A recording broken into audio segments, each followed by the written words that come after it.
to never go to a tattoo artist with a that smokes. Yeah.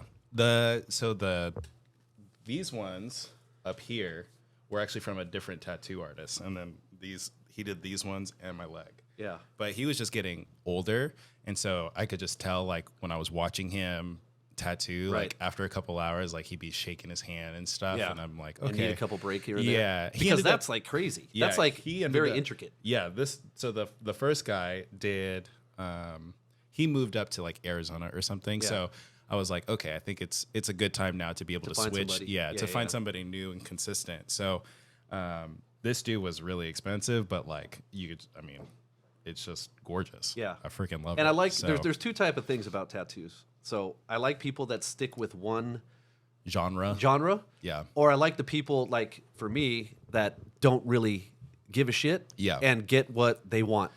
Like I'll throw G.I. Joe on my body. I don't care. I like G.I. Joe. Yeah. I like He-Man. I like Thundercats.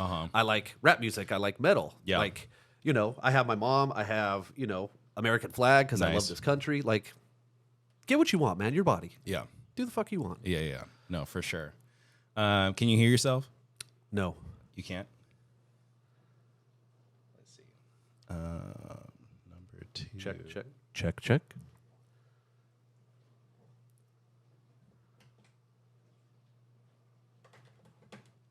How about now?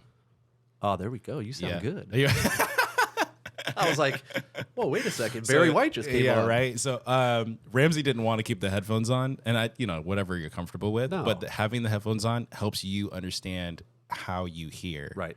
Because if you end up, you know what I'm saying, you can tell a difference Right. now if you're over here. So Ramsey would sometimes be over here, and I'd be like, You'd be like, bro, come back. can you move a little closer, please? Come a little closer. Oh, my gosh. All right. So Mr. John Bubba Cox. Yeah. We're already starting to laugh. Like, that's what I was going to say. We were just going to laugh. Yeah, I figured as much. I mean, even my dad was like, "Oh, that'll be a fun one," and I was like, "Yeah, I'm pretty sure. Yeah. I'm pretty sure." Yeah. Because we always laugh when we get together. Like, we see things, and then all of a sudden, me and you will look at each other and start laughing. And it just goes like that. It's just gone. Yeah. Yeah. The ease of communication steadily declines. Facts. Yeah. Really quick, too.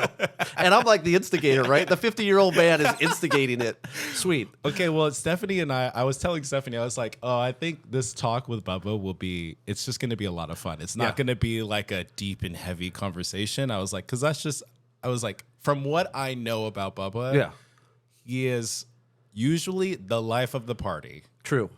And wants to communicate, wants to chat, wants to have fun, Yes. Even more important, the biggest reason why that is because I want other people to have fun.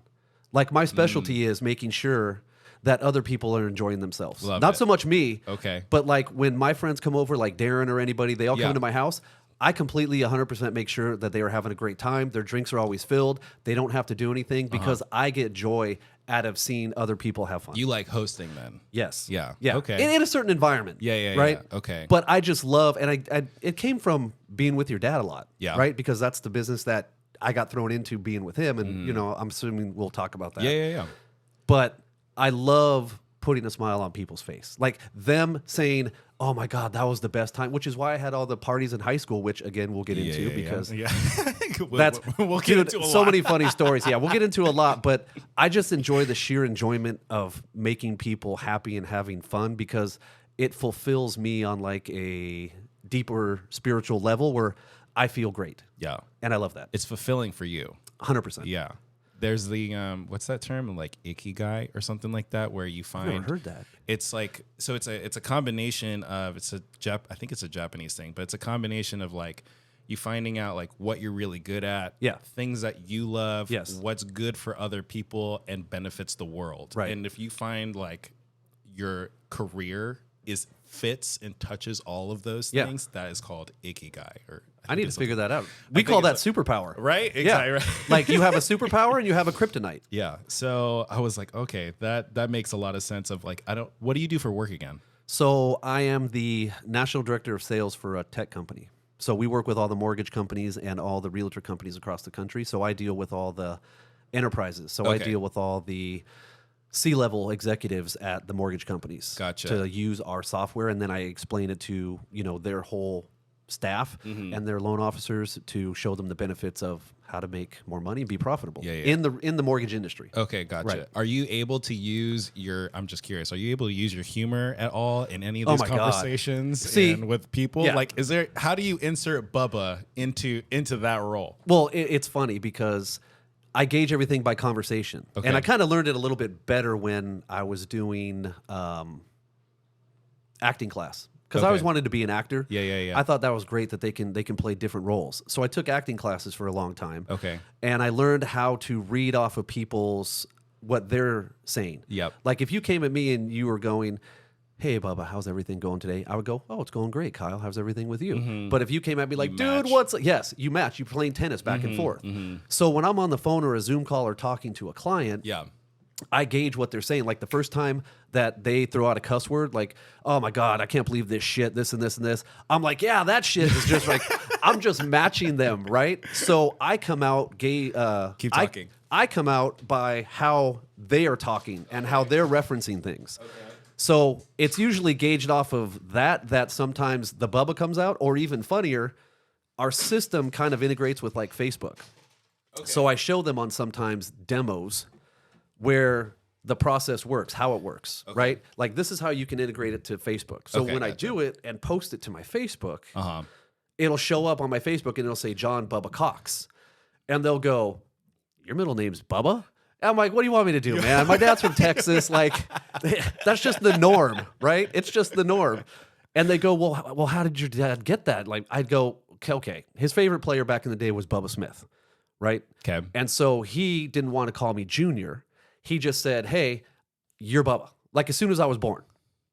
And so it's funny because I could imagine, and I've heard the story, when some of my girlfriends, right, they would tell their parents, "Oh, I'm dating some guy named Bubba." And they're like, "Oh, what?" Like all of a sudden stereotypes go off. Yeah. And then I come in and they're like, "Oh, hey, how you doing?" Like they either thought I was some criminal, like some huge black guy, and then I walk in and they're like, "Oh, hey, we're good. All right, sounds good. You're not crushing our daughter." Yeah.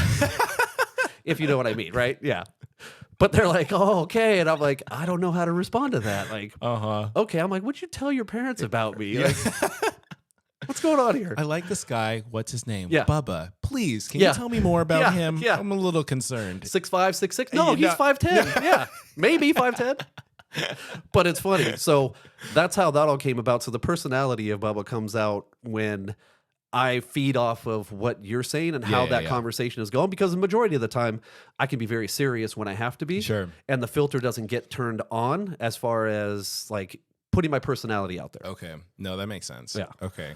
Long story. Sorry. No, it's perfect. One of the questions I've been wanting to ask you was, how the hell did you get the nickname Bubba? Yeah. But now I know it's not. No, it's not. I mean, it is a nickname because my middle name technically is Michael. So my full name is John Michael. So it is a nickname. Yeah, Bubba Cox. But it was from your dad at birth. I see. Right? And nobody ever calls me John that I know of. Your dad calls me John Michael sometimes, but I think sometimes that's when he's more mad at me or when he's trying to be professional. Yeah. He's like, "John Michael." And I'm like, "Oh man, did I do something? I got to think about what I do." It's like when you're sitting in the back of the car and you don't want to get that backhand. You're like, "John Michael." And I'm like, "Did I do something wrong?" Or is he? What did I do? Yeah. Is he coming at me professionally? I think I'm good. Then I have to think, I'm like, "Damn, did I do something to Kenny? What happened?" But no. So it's been there forever. And people that know me, like all of our crew, Bubba. And then when they meet my work people, they go, "Hey, John." And my friends go, "Who the fuck is John? Who's John?" Yeah. And then my work people are like, "Who's Bubba? Why are they calling you Bubba?" And I'm like, "Oh my God. Okay, everybody huddle up, get together. Okay. This is the real reason." But yeah, so I don't mind. I mean, I take that back. I get offended when people that I know call me John and I have to correct them. Even though that's my name. Yeah. But I feel as if I know you, because here's the thing, and we'll probably talk about this too. Friendship and loyalty is very important to me. Okay. Right? Like I am a very passionate person towards my friends. I will give you my shirt. I will do anything. Don't step over the line.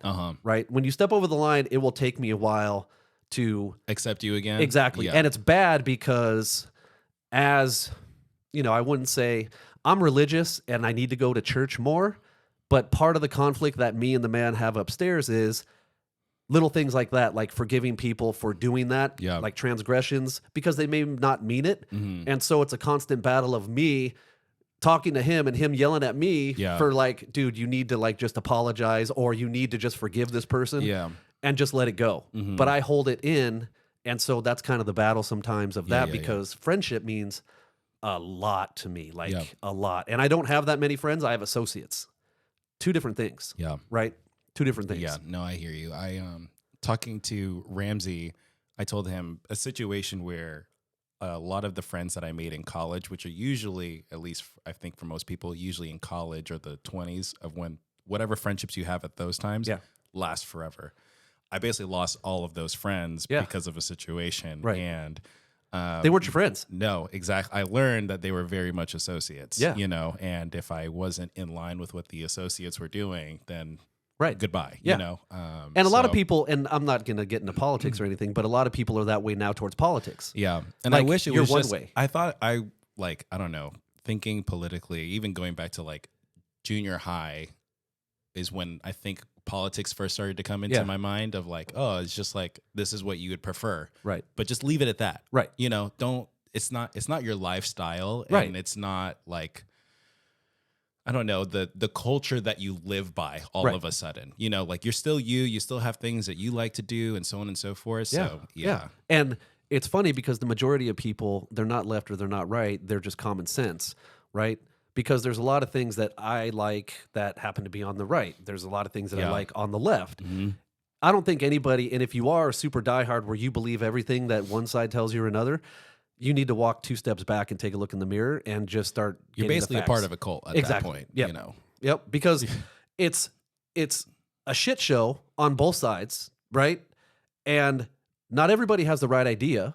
Some people have better ideas, some people have worse ideas. Yeah. But if you're literally thinking that one side has great ideas, I can't help you. Yeah. And I think, and maybe my comment of like being a part of a cult is too much, because I feel like there can be a balance, very rare. But I didn't feel get like, triggered by that, by the way. Oh yeah. Yeah. I feel like there can be people that are, let's just call it a far left, Yeah, but respect right. and are willing to listen to Yeah. the other side. That's great. If you can do that, hey, go ahead, be far left. Hey, be far right. Yeah. I don't care. No.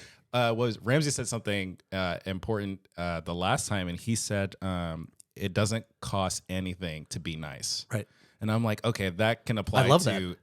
literally anything, Right. any situation, and I think politics in particular. I'm like, Yeah. I wish people would just do that more. Of just, dude, Yeah. just be nice. Just Right. like, just listen to other people. If you don't like it or you disagree, cool, Right. That's great. Because you know the main thing is, I don't care what you believe. I don't care who you are. I don't care where you came from. I don't care what color you are. If you treat me well, we are best We're friends. good. We're good. Mhm. We're good. I Yeah. do not care about all that other shit. I don't care. Yeah. Right? I care about how you treat me and how you treat others. And I care that you have positive things going on in your life Mhm. and you're not like a negative person where everything is woe is me and you're bringing it down. Yeah. We all have shit that we can relate to people, Mhm. but how are you overcoming that to get where you need to be, or are you just whining about it? Yeah. Right? And not talking religious, but it goes back to having a relationship with God, right? Your relationship with God, God is always there, okay? And my Okay. relationship is, I could be a lot better. Yeah. But the relationship with God is that in order for you to have that relationship, you have to take the first step to that relationship. Sure. He will meet you, but you have to take the first step. Mm-hmm. So I apply that to everything in life, to where if you want something done, I will give you the shirt off my back, but you're damn sure going to have to take a step forward to Yeah, try yeah, and get yeah. there. Uh-huh. Right? Yeah, I'm no, not for giving sure. things away for free. I'm not doing all the work. I will meet you halfway and I will do what I can in relationship to what you're trying to accomplish, Mm-hmm. but make the first move. Where do you feel like you kind of learned this is how you operate?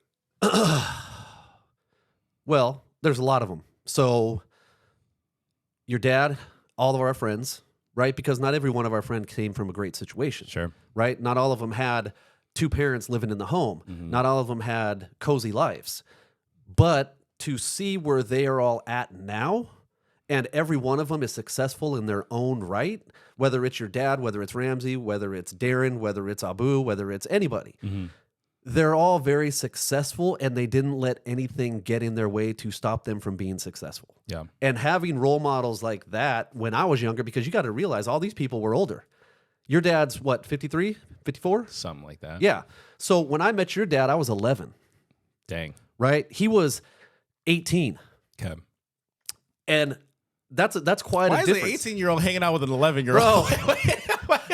Okay. Should we get into that story? Like, okay. Your dad touched on it. Okay. So, camera people, we apologize here, but we're going to go back in time to explain to Doodoo Brown here that's another story about the relationship. So, your dad hit it on the mark. Okay. Let me rephrase this. I lived in Mission Viejo. Okay. And my neighbor around the corner was your dad's cousin, Jeff. Okay. His whole family basically took care of me when I was a kid because my aunt lived around the corner from Jeff. I'd always go to my aunt's house. I'd always see Jeff. I knew the Holmeses. Great family. I love their mom. Their mom used to, lift up my diaper when I would come walking down the street, right? Nice. So my whole family grew up with them. Okay. So I'm in probably the end of, I want to say 5th grade or 6th grade. So this was like 84, 85. And me and my friends were playing basketball at our elementary school. Okay. And Kenny's cousin, Jeff, was the janitor, right, at the time, because he was DJing everything. It was like a side gig that he would do, or his main gig, whatever. Yeah. And as your dad said, he went to go stay with Jeff for a week or two. And so we were all playing basketball, and Jeff came out, and he's like, "Hey, Bubba," because I was always that punk kid that was like... Shocking. Oh, facts, right? That was, he knew me, troublemaker kid. Not troublemaker, but just like... Fiery. Yeah, like, oh man, that neighborhood kid. Like, this kid is yeah. just a ruckus. But he knew that I loved hip-hop because I started breakdancing very early. And so I always would go by his garage, and they would be in there mixing. I'm like, oh, come on, Jeff, you got to make me a tape, right. dude. Like, what's going on? And, it was at the time that he looked like the lead singer Ready for the World, right? Okay. So he brought Kenny, and then we were playing basketball, and then Kenny just came over, and he introduced us and everything. And I don't know why, but your dad goes, "Hey, do you want to learn how to do a backflip?" And I'm like, why not? That sounds cool. Like, shit, yeah, where are we going? How do we do this? He goes, "Okay, so here's what we're going to do. You put your foot in my hand, and then I'm going to fucking throw you." And I'm like, okay, put foot in hand, and then this guy I just met who looks pretty buff is going to fucking chuck me in the air. And he goes, "Now, when I throw you, you just want to lean back, and I'll do the rest." I'm like, okay. And he goes, "We'll have your 2 friends behind you, and they can probably catch you." I'm like, probably doesn't sound too good, but At least you have people behind you. Right. I go, what the hell? So we go over away from the pavement, and we go into this little grass area. Okay, yeah. Thank God. And so he goes, "Okay, put your foot in. I'm going to count to 3. Put your hands on my shoulders. And then on 3, just throw yourself up and back, and I'll do the rest." I'm like, okay, cool. So he goes, 1, 2, and then throws me, and then I jump up, and I try and go back. I must have done 2 flips, and I landed my ass on the ground, and he's looking at me like, oh shit. You flipped too much. And then I'm like, okay, where are my friends at? Did they just bail? Where the fuck did they go? And then I'm kind of catching my breath, and I go, fuck yeah, let's do that again. Yeah. And I think that's the real reason why. Yeah, the click. And then from there, we just, we have a lot of similarities, right? Even though he was a lot older, because I always thought the same thing. Your size was probably pretty similar at that point. Your dad was real buff at that time, though. He was chiseled. I was like, oh, man. Nice. Okay. I like this cat. But we had a lot of similarities because he was doing the breakdancing thing. He used to come with his bomber jacket that he's still upset that he lost because it had Gumby DJing on a subway. Dang. Oh, it was dope, dude. It was dope. And so we just hit it off from there. And then he would always come down to Jeff's because they would go DJ. And, like he alluded to, they didn't, let him DJ and stuff, but he was part of that crew. Yeah. And so I would always go there, and being the fact that I was younger, I'm knocking on their window at 8 a.m. in the morning. They just got home at 5. Yeah. And oh my God, the one thing I remember is they would open the window to that room. It was just feet right? Because it was Kenny, it was your dad, it was Jeff, and their friend Darren. Okay. And they were just all over Jeff's room. And it wasn't really like a big room, Yeah. but it was just like feet and funk. It was like the two F's. And I'm like, damn. So that's how that relationship started. And then from there, we just hit it off. Like he would always come down. He bailed for 2 years because he came by my house and he went to the Marines. Yep. And then he left. But then when he came back, it was an experience because I was so young that I was getting thrown into a lot. And, you know, kudos to your dad because he didn't have to tag this white kid who was like 7 years younger than everybody else. Yeah. But for some reason, he did, and we hit it off, and there was a lot of growing experiences that I learned real quick in that whole thing because I was getting into clubs at 18 when I was like 15, right? Carrying records. Yep. I was getting introduced to the ladies on a like young level, and then I was thrown into like the party mix. I was thrown into this crowd and this crowd, and it was cool because I grew up. The majority of my life, I grew up around black people. Right. I was born in Inglewood, California, which probably no one knows. Right. Everyone knows now. Yeah, everybody knows now. And Daniel Freeman Hospital. Okay. Because my grandparents lived in Crenshaw, right off of Muirfield and Martin Luther King Drive. Okay. Like down from Baldwin Hills. So I'd always go over to their house and just play with the neighborhood kids, right? Not thinking anything of anything, right? Just like, hell yeah, let's go play ditch 'em. Yeah, let's go play tag. Let's go play everything.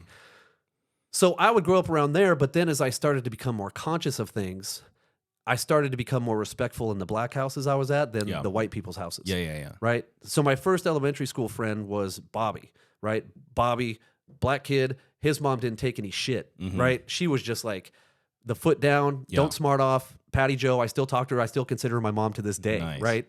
And she will whip your ass, even though you're not her kid. So every time I would come to her house, yes, ma'am. No, ma'am. Oh, bub, you talking that shit over there again? Don't make me come over there and beat your ass. I'm like, I didn't even do anything. I was just eating. Yeah, I was just. She goes, you come over to here do motherfucking chores? And I'm like, if you need me to, I will. Yeah, but then I'll go into my white parents. I was like, hey, what's happening? I'm like, I had so much more respect because in that house, they will beat your ass if you step out of line. Like, that's where I love the discipline of the household because I didn't see that with my other friends. But when I went over to their house, them fools were out there doing chores every single day because their dad would come home and he was a long truck driver. And he would whip their ass if they didn't like get into shape, right? Like you do your chores, you make your bed, you clean your room, you do this and you do that, or you do not go out and play, right? I'm working, you're working. Yes, exactly. And that's the structure that I kind of grew up with, right? Like just being disciplined, being respectful. I mean, my dad would put me through the wall if I didn't say like, yes, ma'am, or no, ma'am, or, you know, if I had my elbows on the table because he came from being raised in a Southern family in Texas. That was really, his mom was that was his culture too. Yes, really disciplined. My Nana, as I called her, I didn't get along with her that well because she was just hard. Ooh, bro, she was hard, and I didn't like her because I still don't like people telling me what to do. Yeah, but I've kind of, you know, outgrown that a little bit to where I'll listen. Yeah, but if it's something I don't agree with to this day, I just question things. And in a corporate world, that's not very good. So I've learned to turn it down being in the corporate world to just, you know, it's kind of sad. You have to mind your manners and shit. You can't give your opinion on things because, oh, that's an outlier. And it might be beneficial. But I grew up in that structure to where everything was disciplined, right? Yeah. But my mom was a different story. That's a whole different ballgame right there. Oh, please, dude. So meeting your dad, right? Going to the clubs, hanging out with Daryl, right? Who I love. Kenny's other friend, Augie, who I could probably assume was one of those guys who was like, man, why are you hanging out with with this fucking kid over here? Like, what's the deal? Because we'd go to the basketball courts. It would just look weird. Like, I could just see it. I'd just be like, why? Yeah. What is white professor doing over here? Right? And we're in like a lowered Mazda truck, right? And here's this like 13, 14-year-old kid like looking out the window going, oh, sweet. But it was all about sports. It was all about fun. It was all about just having a click. So when I turned 15 my freshman year, my mom goes, hey, why don't we throw you a party, like a 15-year-old party? And I'm like, sweet. But now looking back at it, I'm like, what mom says, hey, let's throw you a 15, like she 16, just wanted to 18. know who you were with. But you got to understand, my mom and your dad will attest to this and a lot of everybody else. My mom was the bomb, dude. She was like, in the mix of everything. Okay. Right? She loved it. And so she goes, well, why don't we do this? So I pick up the phone. I call your dad. I go, hey, my mom wants to throw a party for me, my 15-year-old birthday party. I go, she says we can get like 2 kegs and everything. 15. Nice. Right? Yeah. Nice. And I go, so what do you think? Like, you want to bring your equipment over? And these are the days, remember, the coffin. Like the coffins that felt like you had a dead body in there. And then the speakers. Yep. Right? Oh, I fucking hated those things. So. And the subs. Oh, yeah. Yes. Everything. Everything felt like you just came from the gym. Yeah. So he goes, oh, I got a great idea. Why don't we have, and I forget who it was. Was it Darren or was it somebody else? Or they just had 4 turntables at your dad's house. So they brought 4 turntables to my backyard. That's a party. Right? So it was your dad and Double D. Okay. Right? Yep. DJing. And then we probably had like 100, 150 people. Whew. Because think.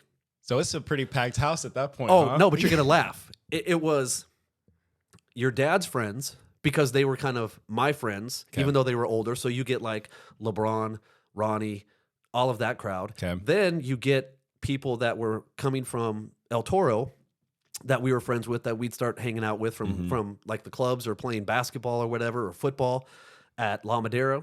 And then you had all the people at my high school. Okay. So it was a mixture of just a whole posse. Just a mixture of everybody. And it was like the cops came. My mom went to the door and she's like, oh, we'll turn it down. It was a packed house. Dude. 2 kegs at 15. And you're having people that are 21 or 20, right? And people that are all the way down to like 15 years old, 16. Jeez. All hanging out. It's and good that and your just mom dancing. answered that door. Yeah. Yeah. But I'll get in their groove on. I don't even remember. I can't even think of. Nothing broke out. There was no fights. There was no nothing. Everybody was just there dancing and having a good time. That sounds like a really good 15th birthday party. Oh, it was awesome. It was awesome. Plus 4 turntables. Dang. But who in their right mind says, oh, yeah, just bring your friends, 2 kegs. Yeah. 21-year-olds hanging out with 15-year-olds. But my mom was like, she trusted your dad to no extent. Yeah. Right? And she knew all of his friends would be very respectful. Yeah. So everybody was welcome. Like, have fun, but don't fuck up. Exactly. Yeah. Uh-huh. Don't cross the line. Yeah, Because exactly. MD will get pissed. Yeah. Because, my mom's from Mexico. Okay. Right? Her whole family came Okay. here from Mexico. Is she Mexican? Yes. Okay. Yeah. So she came here, their family from Mexico via Spain. So that's why she's and her sisters are like light skinned. I see. Right. But Got they the grew up. Spanish blood. Yeah. Okay. But they grew up with nothing and then came over here and made it. And then her dad, went to World War II, went to Korea, everything. Okay. So they had a long history of we're just going to do what we can to make it here. Yeah. Right. So my mom got, I want to say, put into a good spot with my dad because they were very happy. Right. Yeah. My mom passed away 12 years ago. Sorry. No, it's okay. Great. I mean, she's better off. But it was better because she got to really just throw out her personality and that came out when we would have fun. Yeah. So that party was like her way of trying to be in the mix too. And just, she was like me. She wanted everybody to have fun. And I think that was her fulfillment of seeing all of us have just a good time. Now, did I sometimes take it over the line? Fuck yeah. They would go out to dinner. It's the parents. Yeah. I know how much trouble I would get in with my dad, and I still did stupid shit. So that's scary. It's just part of the life experience, I guess. Bro, It's that's like, scary because your dad put the hammer down. Yeah, he did. I feel like but the worst punishment I think I've ever gotten was actually he didn't put a hand on me in this situation. It was just a silent treatment for like 3-4 days. Didn't say a. Is this when you were older? Yep. Oh, okay. Didn't say a fucking word. Wow. And I was just like, I think I broke my dad. I think I broke him. This is bad. Like, I knew I was in trouble, but the fact that he's not even talking to me, I would like. You couldn't deal with it. Oh, God, it killed me. Yeah. Killed me. Yeah. So I think from then on, I mean, granted, there were other situations, but like that one instance still is just like, I can't lie I'd rather to have you hit me. For real though. Yeah. I'm like, I still remember thinking like the next day, I'm like, he hasn't said a word to me, like nothing. I'm like, please, like get a belt, like punch me. Do something. Right. Let it out. Show me you care, right? Because this whole mind trick is like, I don't like this. Yeah. No, whatever this is, I don't like. But, you got to remember it was you and your dad. Yeah. Right? And the biggest respect that I have for you personally, which you don't know, is I came to one of your basketball games when you guys were living over off Alma Aldia in Santa Margarita. Oh yeah, Okay. ours, yeah. And you used to play basketball at that little school. Yeah, right across the street. Yeah. And this is when you had your glasses on and everything. Goggles. Yes, goggles. Goggles. Yeah. And you were balling though, right? And you would always get kind of the way that most people get is if they didn't think they did good or they lost, you'd get pretty pissed and bitter. I would cry. Yeah, exactly. And your dad would kind of check you and everything. And so I went to a game where you just blew it up, but I think your team ended up losing and you were just down, you were pissed, and your dad's like, his kind of way of like, come on, man, like it's like, get over it, Yeah. play better, do whatever. And so we go back to your apartment because you lived right there, the upstairs one. Mm-hmm. And I'm like, oh, okay, we're just going to chill, whatever. And then I think you went to go take a shower or something. And I go, hey, what the hell is that? And he goes, oh, that's Kyle. And I go, okay, what the hell is he doing? And he goes, he's practicing violin. And I go, huh? I go, it's fucking Saturday. He just got done playing basketball. This kid should be out like watching TV, playing with Legos, playing whatever, doing whatever. Just doing something. And this cat is in there practicing violin. Bro, you know how many times I told that story to people? Like, that's another level. That's dedication, right? To me, you're doing the opposite of what everybody expects. And so I tell that story to this day about you. Thanks. And having that work ethic of like, dude, this kid went to a basketball game on a Saturday, played his ass off, came home, and then didn't go and play with other kids or didn't go watch TV or didn't do anything. He set up his violin and started practicing his violin. And I don't care what you do in life, carrying that work ethic, that's what makes you successful because of the drive that you have to be better. Thank you. And I tell that shit all the time to people. Like, I came home and told my wife, I'm like, you won't believe what this fucking kid did. And I don't remember your dad even saying anything like, get your ass in there and practice your violin. It was just part of the routine. It was just part of the routine. Yeah. Part of the routine. But I was like, oh, man, I love this kid, but I love this kid even more now. Like, also, you suck at violin. it's just, well, I didn't say that, but I can't say that because you're in there practicing, right? That's like telling someone that's fat at the gym, like getting mad at them for at the gym. Yeah, for sure. No, I'll give you a hug. Like, you're here, you're working out. You're trying to get it done. Yeah. Same shit. No, I appreciate it. Yeah. Thank you. But I had to tell you that because I'm like, I don't think I've ever told him that story about seeing goggles and then going ahead and just busting out that violin to like Beethoven's Fifth. Right? I'm like, is this Yo-Yo Ma? Like, what is going on? God. Even people, I know Yo-Yo Ma played the cello. So, yeah, we're all good. He's in the music genre. Thank you. I got you. I got you. See, you get me. Yeah, You get me. I got you. Okay. But yeah, so long history with your dad.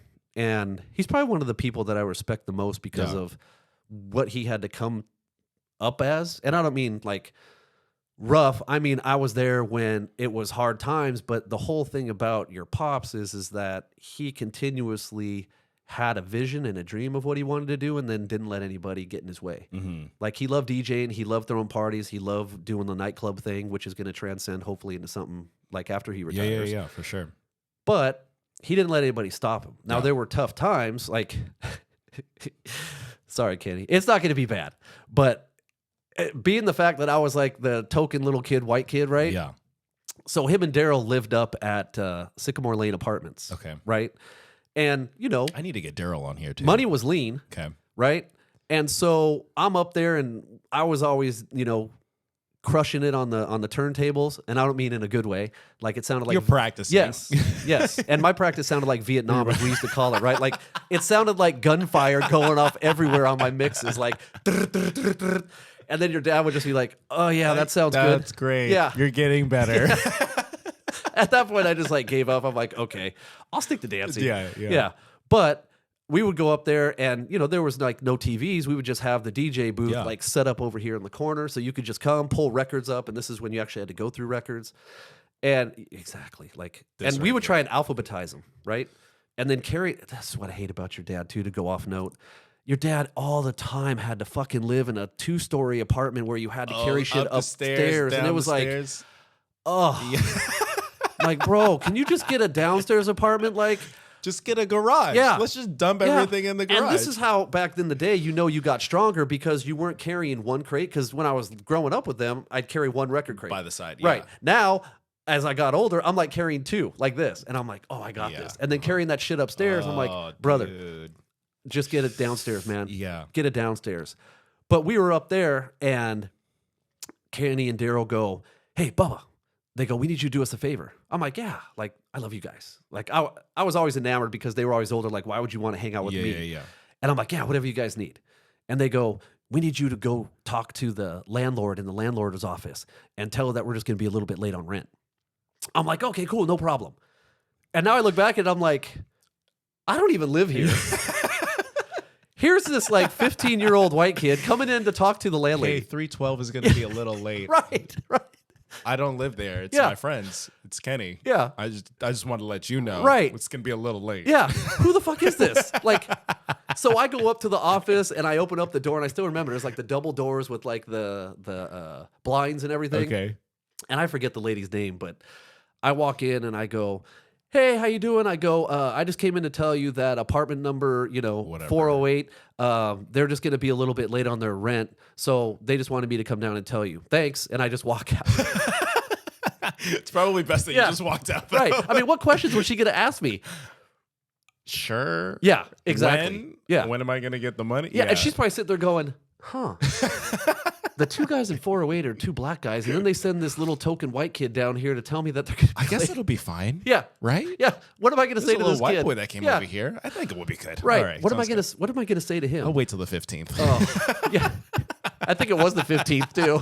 Like, shit was already late. Like, we've all been there, but it was just funny that they send me down there and stupid me just goes, okay, Sure. sounds good. Let's do it. And I laugh every time I say that because I look back as an adult and I just go, dude, what the hell? Yeah. Like, good for them, but what was I thinking? You're not. No. You're just having fun, Yeah. and it's the people that you enjoy hanging out with, and Yeah. anything that you can do to help out. Going back to Oh, yeah. your friendship Right. aspect of like, if you give me the respect, I give you the respect, Yeah. and we're having a good time. Cool, sounds good. Yeah. And it's funny because it transcends over so many years. It goes over a long period of time because I think back on things, I'm like, dude, what were we thinking? Like, Yeah. your dad would have me hold the speakers in the back of his pickup truck, driving at like 2 a.m. in the morning to make sure they didn't fall out because we didn't have ties. Mm-hmm. So here's this kid sitting on the back, holding the speakers as he's going around turns and everything, right? Holding the speakers at 2 a.m. First off, what the hell am I doing at 15 out at 2 a.m.? Like, my parents probably couldn't have been happy. And then I have in the back of the truck holding speakers. Like, we get in a car accident, not only the speaker's done, You're done. I'm done. And then we go to Magic Mountain and we're riding in the back of the truck all the way up to Valencia, Oh man. right? And that was another funny story Yeah. because your dad conned us. He said that, let's go to Magic Mountain. And it was me and my friend Dane and Kenny, and I think Nicole was there. And Damn, my mom. yeah, Shit. I think she was there. Pretty positive. Might have been mistaken, but I remember my mom telling me she went to Six Flags knowing she was pregnant oh really? and still went on rides. I Oh. love you, mom. But Yeah. nowadays that'd be a big no. Well, no, now you know why you're so tall, Maybe right? I got she went on stretched like out. yeah, I she got went on like free stretched- fall and Colossus, and in the womb you just like from the heights, right? When you fall, you stretch. Now you could be like, oh, thanks, Oh, mom. oh, Yeah, my back. Yeah, see, it works out. But he conned us. He said, hey, let's go to Magic Mountain because BBD is going to be playing. And we're like, oh, shit, like, let's go. Like, Okay. let's go. So we went all the way up there, and we were hanging out and doing rides. And funny thing is, he taught us how to do flips off a tree at Magic Mountain, Nice. right? Like, let's go to an amusement park, and I'll show you how to flip off a tree. That'll be good. But Going back to the basics with yes. you two and but, the flips. yeah, but we did it, right. We did it. And so we go there, and then we see this huge line, and our friend LeBron's in line. And I'm like, hey, what's up, LeBron? He's like, hey, what's up, little fella? And I go, are you guys in line for BBD? He's like, huh? And I go, yeah, BBD. He goes, no, Stevie B. And I'm like, oh, motherfucker. Like, and he's laughing. He's like, oh, I didn't know. I'm like, oh. my bad. Yeah. I'm like, bullshit, you didn't know. BBD. That was like right when they first started too. Like, what are they gonna be doing playing at Magic Mountain? Man. And it was Stevie B. That like sucks. Spring Love. Yeah. Right? Yeah. That's Stevie B. I'd be a little bit more excited about Yeah. BBD than Yeah. Oh, we did not go to that concert, by the way. Yeah. Oh. No. Because at that time, even though, getting into music a little bit, you don't appreciate it as much as a kid as when you get older. Yeah. And I kind of realized that as I got older, that there was more genres out there that I want to listen to, because I'm a music freak, Yeah. man. Like, I can't go anywhere without music. Like you, like your dad. Yeah. I have to play every single kind of music there gotta is. be around. Yes, dependent upon the environment, right? Mood, the environment, Yes. you know, like it's a different type of genre if I'm driving to a gig or from a gig. Yeah. Or, you know, Exactly. And, most kids don't understand that to this day, right? They didn't get brought up. They were in the nightclubs, but they don't know what nightclub is when they were at the end of the nightclub and they'd put on like, little Jodeci or a little Keith Sweat. And that was done purposely, man. Like, you're looking around You're going, about to go home, right? Facts. All right. Yes. But you're about to go home after we grind this out, listening to like, Keith Sweat and Guy and I'll Be Sure. Yeah. Like, it was purposely done. Yeah. And oh man, it was so great because you get all pumped up and you'd be dancing with a girl, whatever. Yeah. Because back in the day, we'd always have lines, right? The girls would be on one side, Okay. and then we would be on the other. And then it was basically because we would do certain moves together. Like, we would do these, and then Yeah. it'd be like a whole line of dancing, Yeah, or yeah. you would do certain moves. And then sometimes we would just kind of go out on our own. So after all that, then all of a sudden the music kind of goes down and you hear, "Make it last for," and you're like, oh. You wanna, and you're basically like humping on the dance floor. Yeah. Right? To where it's like, okay, either we're going home or And something's happening yeah. or another night. Yeah. Or another night, right? Uh-huh. But they don't have that nowadays. Mhm. Right? Because my It's nephews just play go to the clubs. bangers. Right. That's it. Yeah. And you leave whenever you want to leave. Right. But the bangers will not stop. No. It's not a I guess it's not like choreographed. You know what I mean? Right. Like it's not planned out. There's no story to Right. the club. It's just like go to the club to go dance and have fun. Yeah. But there's no leading. Right. You know. Right. And you know this better than I do, but Yeah. when you used to DJ or you DJ at a club, it's you take them here, then come down a little bit, take Go them to here. the bar. Right. 'Cause if the bar is happy, they're gonna keep paying you to keep coming. Right. So yeah. Right. Mhm. And there's sometimes songs that, and I was guilty of this remember when we used to go to dailies and I used to come pick you up? Yeah. Yeah. Uh-huh. And we'd always laugh. But even I just forgot about that. you did, You took my fucking list and ripped the shit. that's what I was getting into. Oh You my just blew it. You're like, hey, what do you think about this? I'm like, fuck that. Yeah. Yeah. Oh no! I completely ripped it up. And I'm like, no. You're like, dude, I worked so hard on that. worked so hard on that Yeah. paper. Yeah. Oh my And Bubba God. just shit canned it. Oh, but I it ended still up being remember good. Sitting in the car, and just being like, "What the fuck am I gonna play?" Yeah. But what did I tell you? You said just gauge the crowd and figure it out. I Exactly. mean, it was a great lesson. But I don't think I would have ripped anyone's paper. Yeah, but I definitely Yeah. appreciate the Yeah. lesson though. Right. Because you gauge it off the crowd. Yeah. Right. And it's kind of the same thing is when you take the crowd and you're playing a bunch of songs, and then all of a sudden, Yeah. if the DJ plays a shit song, just because Yeah. people like I was very selfish when your dad used to DJ, and okay, Kenny, I apologize, but I was very selfish because there were times where, and I mean, selfish is I wanted to have the songs I wanted to play, Yeah. because I wanted to get my groove on, and I just thought everybody else would like the same thing, Yeah. right? Mhm. But it wasn't the case, Yeah. right? Obviously, And I think, all the basic bitch white girls kind of Yes. think about that. I Yeah. only want this song. oh, I and know, Yeah. yeah, Tainted Love. Yeah. Yeah. Exactly. So he would play a shit song, and I'd just give him the look like, dude, I was about to, what the fuck? Why are you playing? And then he would just give me kind of that stern look like, I'm running the show. Shut the fuck up. John Michael. Yeah, yeah. And he didn't have to say anything. It was just the look. Like, I'm like, okay, dude, my bad. And then he didn't really want to say, look, I'm running a business here. I can't cater to just you guys, yeah. right? I'll give you guys your due to hype up the crowd, because usually we would like go in the circle Yeah, and yeah, do yeah. like Mhm. moves, or we do our routine or whatever. But yeah, there was a bunch of times I kind of overstepped. Yeah. Looking back, and I mean, that's what little brothers do, though. yeah. It's part of. Yeah, it's part of it. Yeah. It's part of it. I 'Cause- mean, even Kai and Kieran, they do the same shit Oh, yeah. right now. So. Yeah, they do. They're like, Oh yeah, Kieran will always. I mean, Kieran wants to just play with Kai. Yeah. And Kai will get frustrated because he's playing with his toys. Right. But I'm like, Mine. dude, don't yell at him. He just wants to play with you and hang out. So it's the same concept of like it's all out of love. Like yeah, you know what you like and you enjoy having a good time with him. Yeah. When he's DJing or Right. Whatever. So it's Yeah. it's the same thing. right. And it was, It's the harmless. Oh, harmless, yeah. Well, because we've been through that relationship, right? Yeah. Like your dad taught me how to do flips. Your dad taught me how to dance. We were in the same hip hop group together, 75% black. Obviously, 4 of us, and I was the white guy. So, yeah, we went up to LA to dance. He taught me how to ski for the first time, which that is the only time I've been in the snow other than one other time. Really? Was with your dad. Yeah. So he took me to Big Bear and we went skiing, and I skied for the first time. He taught me how to snowplow and everything. Nice. Wasn't really a big fan, but I appreciated going and everything. Yeah. And then, on the way back, because we had to get up early, and he drove all the way up there, and then he drove all the way back. And then he was with his girlfriend at the time, and she was in the passenger seat, and I was in the back. And it was late, like driving back because we hit traffic. And I can see your dad kind of nodding off sometimes, driving. And I was like, okay. And I'm like, and trying to like keep him up. So the whole time I just stayed up to make sure. But yeah, he went to my first wrestling practice.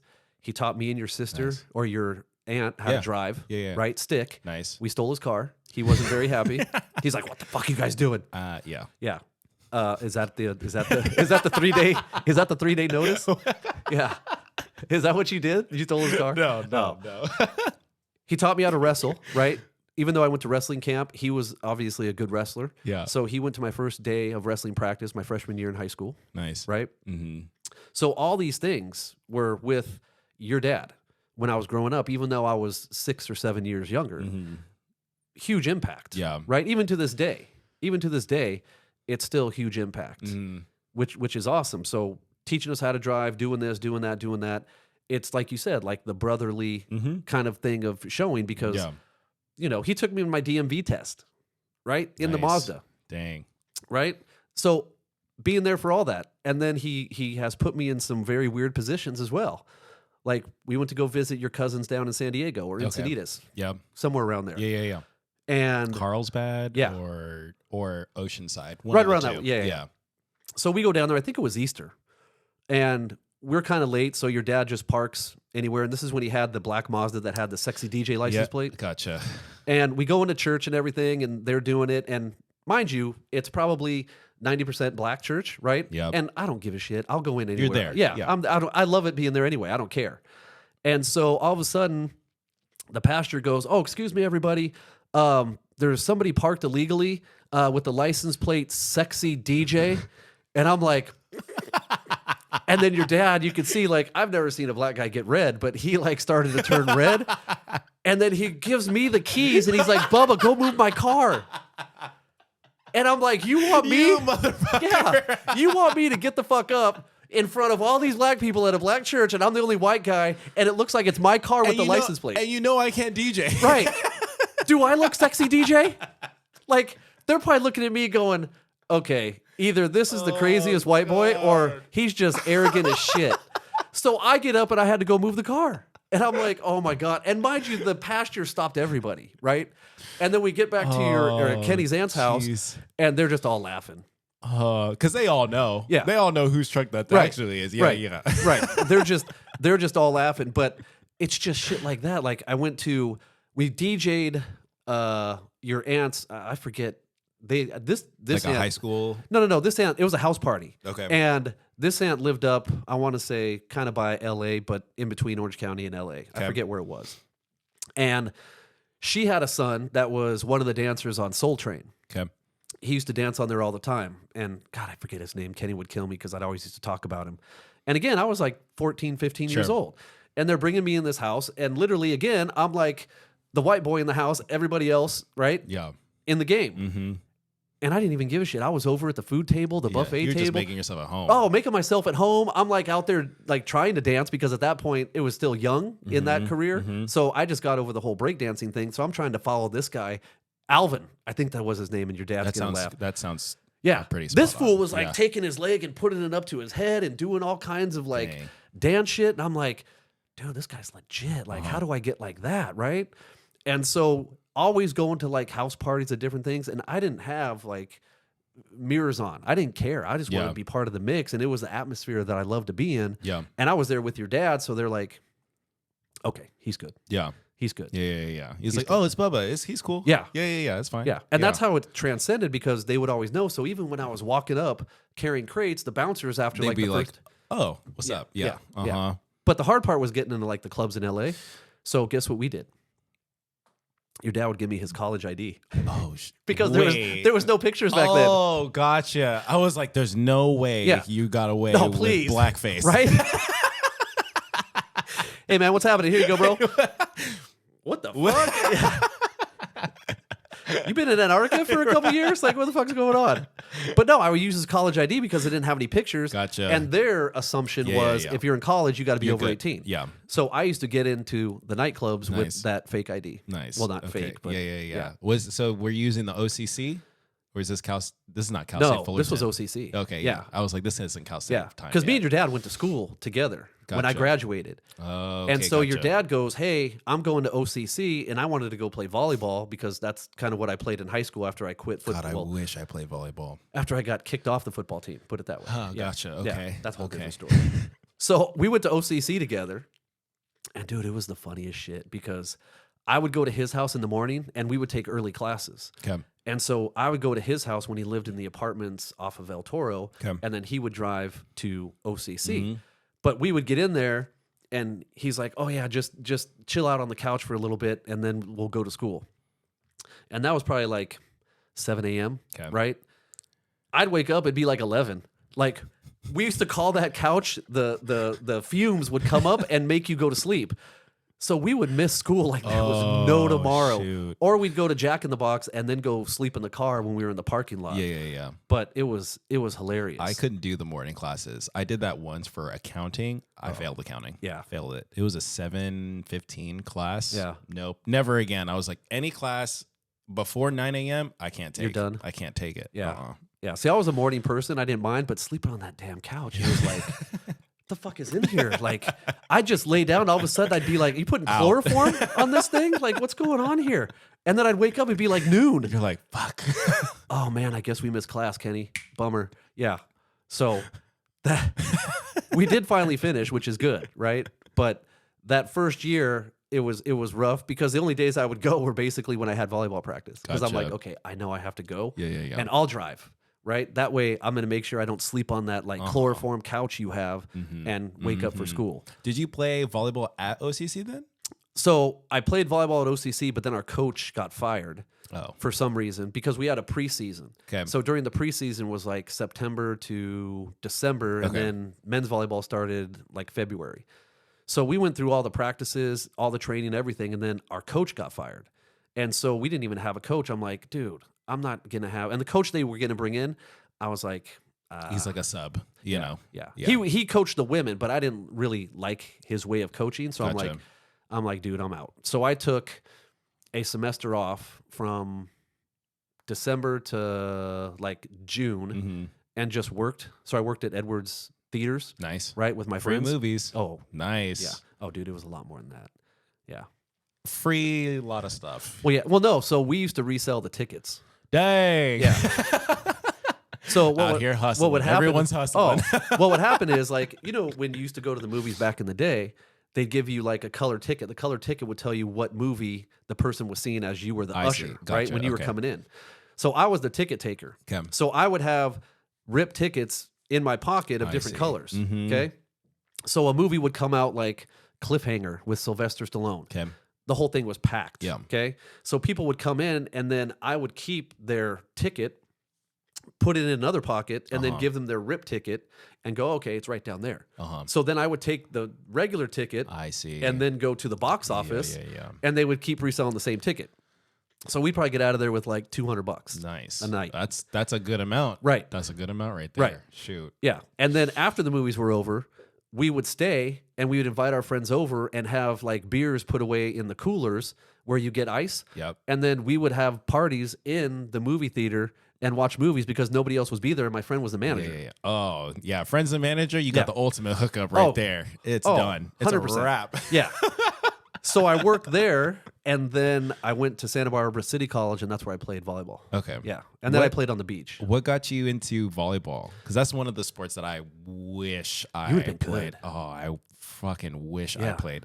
or knew about volleyball. But I think volleyball was either at the same time of either track or football. It was track.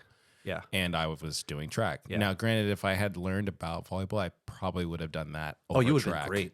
100%. But yeah, how'd you You have get the into it? build. You look like a volleyball player. Well, in college at Cal State Fullerton, I learned about volleyball just through the open gym. Yeah. At the rec center, I would Right. go play basketball, and then there's 3 courts, and then the second court would always be dedicated to people playing open court Right. volleyball, and that's where I learned. I'm like, where the fuck has this been? Yeah. That's I funny. get to run and jump and Crush the ball. Oh yeah. Yeah. Oh, Well, this is nice. So think about this, because this is how I transitioned from, well, besides the fact that I got kicked off the football team my sophomore year, just wanting to play volleyball, right? Because we taught your dad how to play volleyball, because he used to be playing basketball at the Crown Valley YMCA. Yeah. And there was like the big like net in between the Yeah. volleyball courts and the volleyball courts. So we would always go play volleyball, and then he would come over, and I'm like, okay, dude, we're gonna teach you. come on. We're Yeah. gonna teach you how to do this, because you literally have like an 80-inch vertical. Yeah. And it would be Because he was funny. dunking. Yes. And, yeah. And he's like 5'8", right? And it would be awesome. He's gonna get mad we said that. I'm not 5'8". But it was like, okay, I got to teach you how to do this, because I literally want to see you fly through the air and hit this volleyball. Oh yeah. Right? So we go and we teach him a couple things, and then we set him, and he just goes, and he just goes, boom. And then his eyes lit up. He's like, dude. He's like, dude, I want to do that again. Like how he always used to hit you if a song came on. Yes, you know. I Yeah. So love my dad, but goddamn, I hate it when he gets excited and I'm next to him, and a basketball game's happening. Oh, yeah. Or yeah. Passion. God. Yeah, it's passion. extreme passion. Oh, bro, I though. have so many bruises from him punching me on mixes that he was in the I car, would be happy- and then him rocking back in the car. I would be happy with him, and then as soon as he got excited, immediately I'm Yeah. pissed off. I'm Yeah. just done. Yeah, it's like I get a kick out of on the Instagram when they show like people riding in a car, and then they show like the heading is what happens when my favorite jam comes on, and then all of a sudden the dad will be it's driving, just like- and he dumps everything and gets all excited. He's telling the chick to drive the car. I'm like, yes.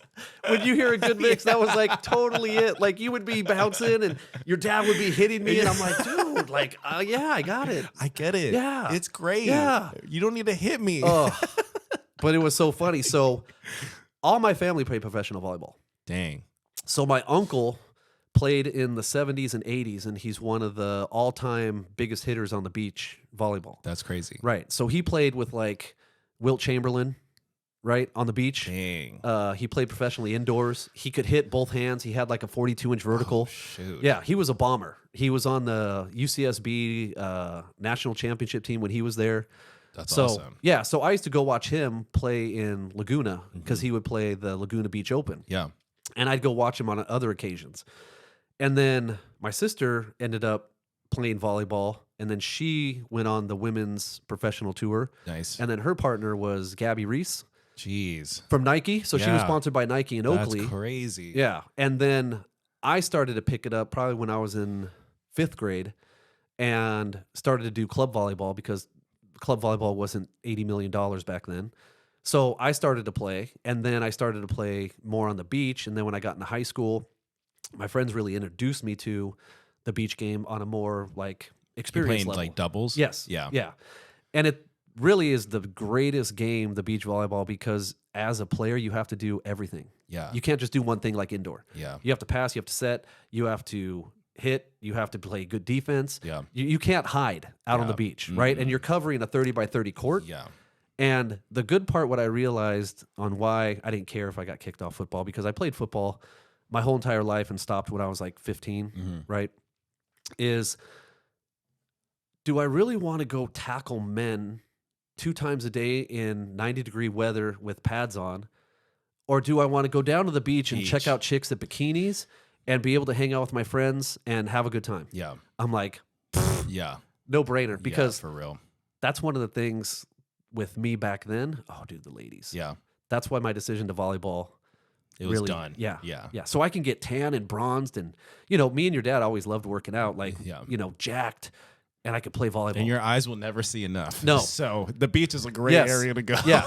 So we started to play beach volleyball tournaments, and then I'd play I went to Santa Barbara City College to play, and I knew I wasn't going to get anywhere like scholarship wise, because I was just too short, even Yeah. though in college I played outside hitter, because I could jump well and I was smart enough, being the fact that I wasn't 6'5" or 6'6", that I had to learn all of the shots Yeah. and how to avoid somebody that was on the other side of the Manipulate net. where the ball's going to go, where your body is. Right. Yeah, positioning. And all I that. was cagey too because I had such a good jump that when I went to go block, my hands are really big, big for hands, yeah, and my arms are.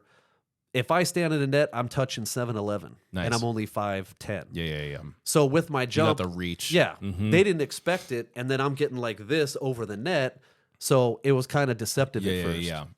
So you could get away with it for the first few plays, and then I just had to get smarter. Yeah, exactly. Right. Right. So you learn to manage the game based upon what your opponent's doing and Yeah. if they're picking up on what you're doing. Yeah. Right. So you have to be a little bit cagier. Like if I knew somebody was 6'5" and they started to pick up like where my timing was on my block, I would have to time my block a little bit later. So now he's hitting and he's up in the air. And as soon as I think that that ball is going to be hit, that's when I'm going to jump because he's going to be almost parallel to where I need to be, right? Because he's not going up, and then I'm not jumping until he's almost at the apex of his jump because he's almost coming down, right? So if I can meet him here, and then the object of volleyball is real simple. Just touch the ball. Just touch it. Right. Yeah. All you want it to do is go up in the air. Yep. Right? That's all I want. So if I have to what we call soft block, that's great. Yeah. So- No, I was okay. So I like anime. There's Oh, yeah. actually there's an anime called Haikyuu, and it's volleyball. Oh, nice. I got to check it out. If you can handle reading subtitles, Yeah. Oh, I love subtitles. yeah. Oh, I watch Netflix you all would the time. You would fucking love it. Oh, then. really? Oh, yeah. It's Haikyuu, awesome. Haikyu. And what's it on? It's just I think it actually might be on Netflix. Oh, I'll check it out. I know on Crunchyroll. Crunchyroll's like an anime. Yeah. The Netflix of anime, Right. basically. But I think it might be on Netflix. I'll have to check it out. Yeah, it's sick. There's some cool anime stuff that they Yeah. do. Like Yeah, I'm not yeah, into yeah. all of it, but like the vampire stuff, I like dig. Nice. Like kind of the nice. bloody gore Yeah. stuff. Yeah. But no, I love subtitles because it's like reading a book. You get your own interpretation Yeah, of it. yeah, Like I'm watching exactly. this show right now on Netflix. It's called Fauda. Fauda. Yeah, it's Okay. about the Mossad in Israel. Oh, okay. And some of the secret missions like they go on. Oh, and shoot. it's season 2, but it's good. Yeah, it's Oh, legit. nice. It's legit. But everything is in subtitles because they speak Arabic. Yeah. And I don't know that much Arabic, so yeah. I only Nice. know a few words. Yeah. Yeah. No, for sure. Okay, so the volleyball. Okay, I didn't know that you even played volleyball. Oh, yeah. Do you still play? Oh yeah. Like that's how you get fingers like that. Oh shoot. Like Yeah. because when you're blocking, this hand goes out. Do you go to Laguna, or where do you? No, play I at used to now? go to I don't play now. Oh, Too many okay, knee gotcha. surgeries. Yeah. Yeah. So my knee's done. Like if I go try and play volleyball, I'm at the orthopedic the next day, get my knee drained. Ah, So gotcha. yeah. So I need a knee surgery, like replacement, Yeah. but I don't want to get it. And the doctor said that because I work out all the time, that I've strengthened the muscles enough to where it's not really impacting, but Yeah, just yeah. stay away from But doing just stay away from like running, long distance, impact. jumping. Yeah. Impact. Like I had to quit CrossFit because it was just too Oh, impactful. Yeah. So I can't do it. But they try and get me out. Like I'm coaching the high school volleyball team at Mission. Oh, okay, volleyball. sick. So I Okay, start cool. practice tomorrow. Nice. So I'm only coaching the freshmen because yeah. I don't deal with all that other Yeah, bullshit. yeah. Just give me the kids. Yeah, and yeah. That's all I Let's want. just have fun. Yes. Uh-huh. Yeah. for So I start sure. that tomorrow. But yeah, volleyball's always been a big thing in my life. Nice. Yeah. That's awesome. Yeah. Yeah. Beach. I'm curious to see, like, having not been exposed to volleyball, like I think for Kai now and Kieran, I'm Yeah. just like, oh, like, how do I expose them to as much as I can and figure out like let them figure out what do you like to do and Yeah. what do you not like to do. Right. You know, Just put them in 'cause- everything. Yeah.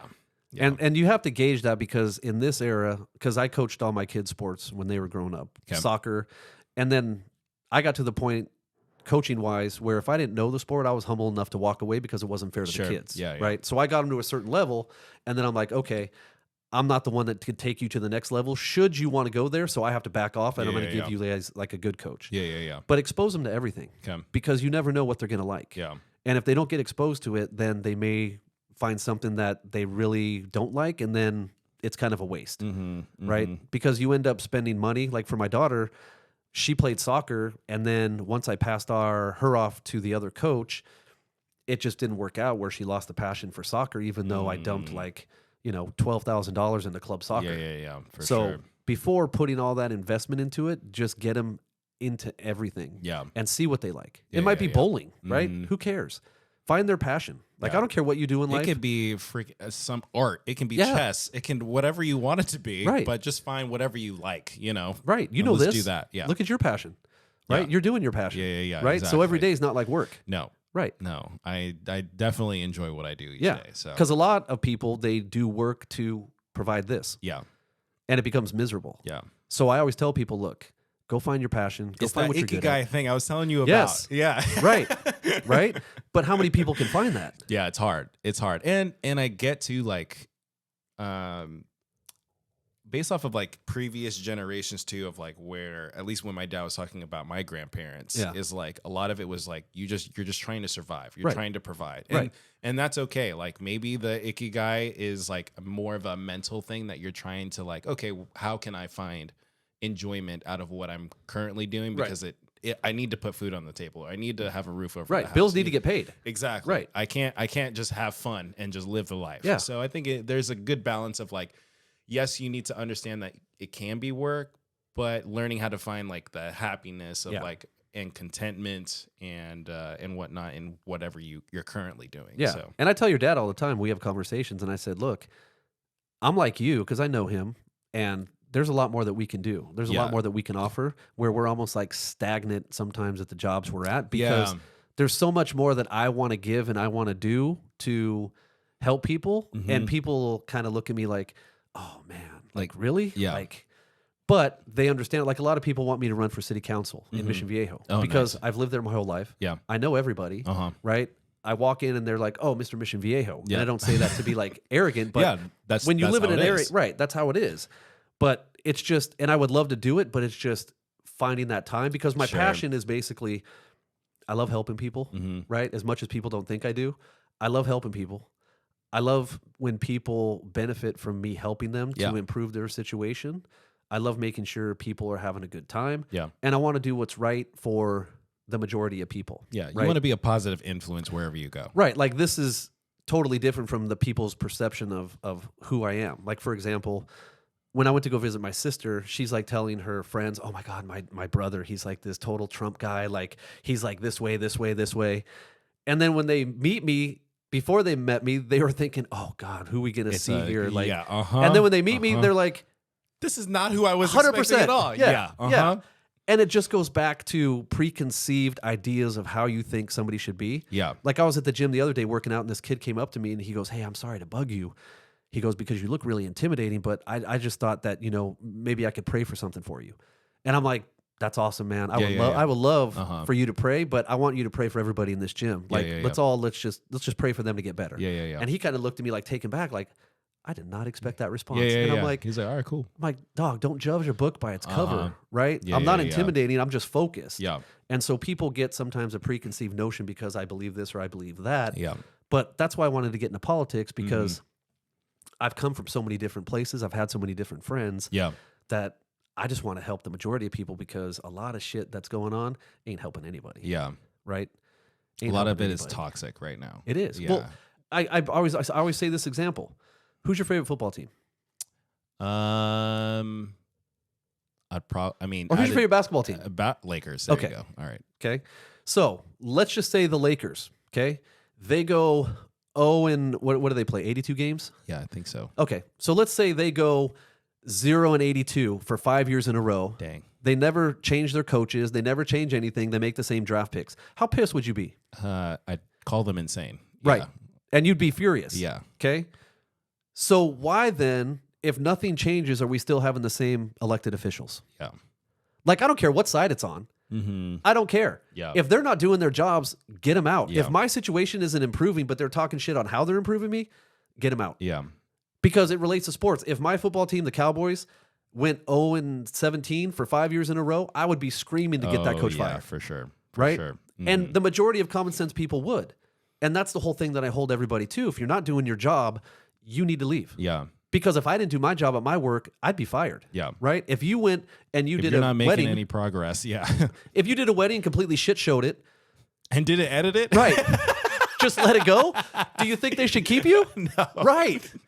That's like what I I'd don't be get. sued and they would get a refund. Yeah. Right. Right. It's like, but I just want to make things better. Like one of the ideas that I had, like political wise, Yeah. which goes against the stereotypes of everything that people think they know about me, is single parent homes. Okay. Right. I don't think that if you're a single parent and you're in some circumstance that you should have to work 3 jobs in order to provide for your kids. right? You should work one that's job ridiculous. like a normal Right. person. Right. Yes. So I think that there should be a way where we could take and subsidize that to where we give you a stipend or whatever of the jobs that you would have in order to make ends meet, so that you only have to work one job, Yeah. so that you can stay home and be there when your kids get home, so that they're not running the streets and doing whatever, and you're keeping tabs on them, helping them with their homework and everything. So Yeah. it just builds a stable environment. Yeah. Right. No, for Because sure. that's one of the major things of the problems that I see is that in these single parent homes, a lot of these kids end up failing because they don't have that structure. Yeah. Because the parent, God bless them, they're just trying to work. Sure. And they have to go from job to job to job. They have to work at night.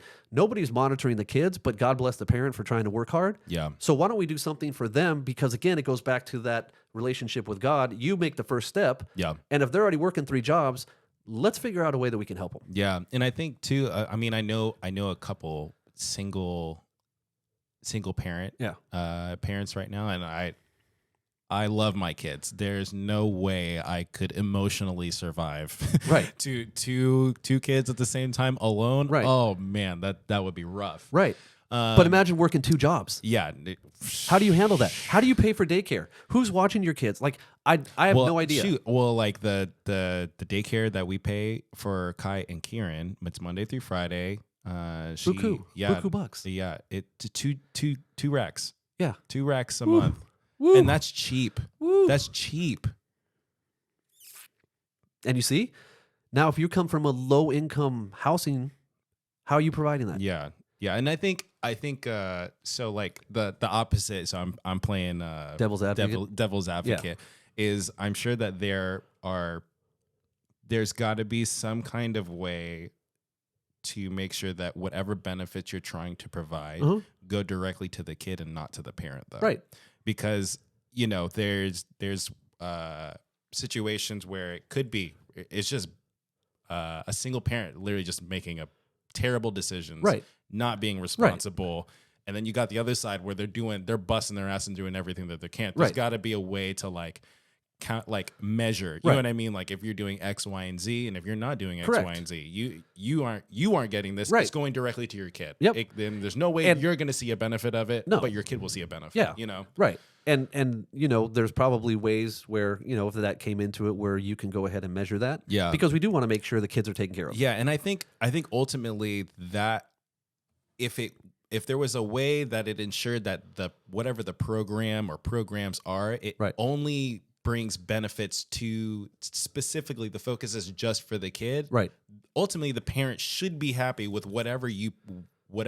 Because providing they're not working 3 jobs. Because Right. it's not gonna, you know, whether if it's the YMCA of like, hey, you know, it's taken care of by taxes or whatever, Yeah. but your kid will be picked up after school and they're going to Right. the YMCA, they get a snack. Yes. They need to get picked up by 7:30. Right. You know what I mean? Right. Like, And then we make sure that when they do go to those places that it's nothing but positive reinforcement. yeah, you know, Right. they got something to do. Right. They got games. It's a good environment. Education, yeah. Exactly. Safe place. Exactly. Yeah. It's not gonna. I couldn't imagine it being like, oh, here's a stimulus and here's $2,000 a No. month. You know what I mean? No, Nothing no. like that. No. It's got to be something no. that there has to be parameters put because on for it. me, like even worst case scenario, if I was a single parent, right? Right. You know, and something happened to Stephanie or whatever it might be, or even a situation where we live in Orange County. Yeah. It's just expensive to live here in general. Duh.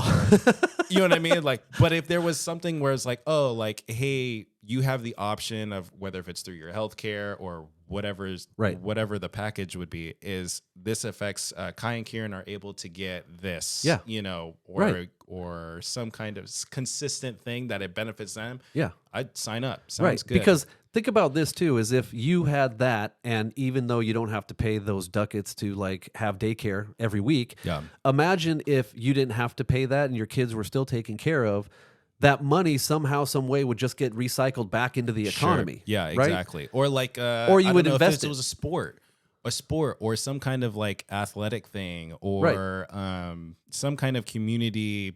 It would either go back to your community or go back and funnel into the entire Yeah, thing. that would be sick. Right. That would be super sick. And- Because and- I'm like, oh, if there was a free program where Kai could go play soccer, 2 times a week, and there's a coach that sponsors his his services or something like that, I'd throw his ass in there right after school. Yeah, they call that modern day, and they call it Santa Margarita. Like, we have those schools. Yeah, he just has to excel all the way through junior high. True. Yeah. True. Yeah. Exactly. But it's the same thing like with the immigration thing.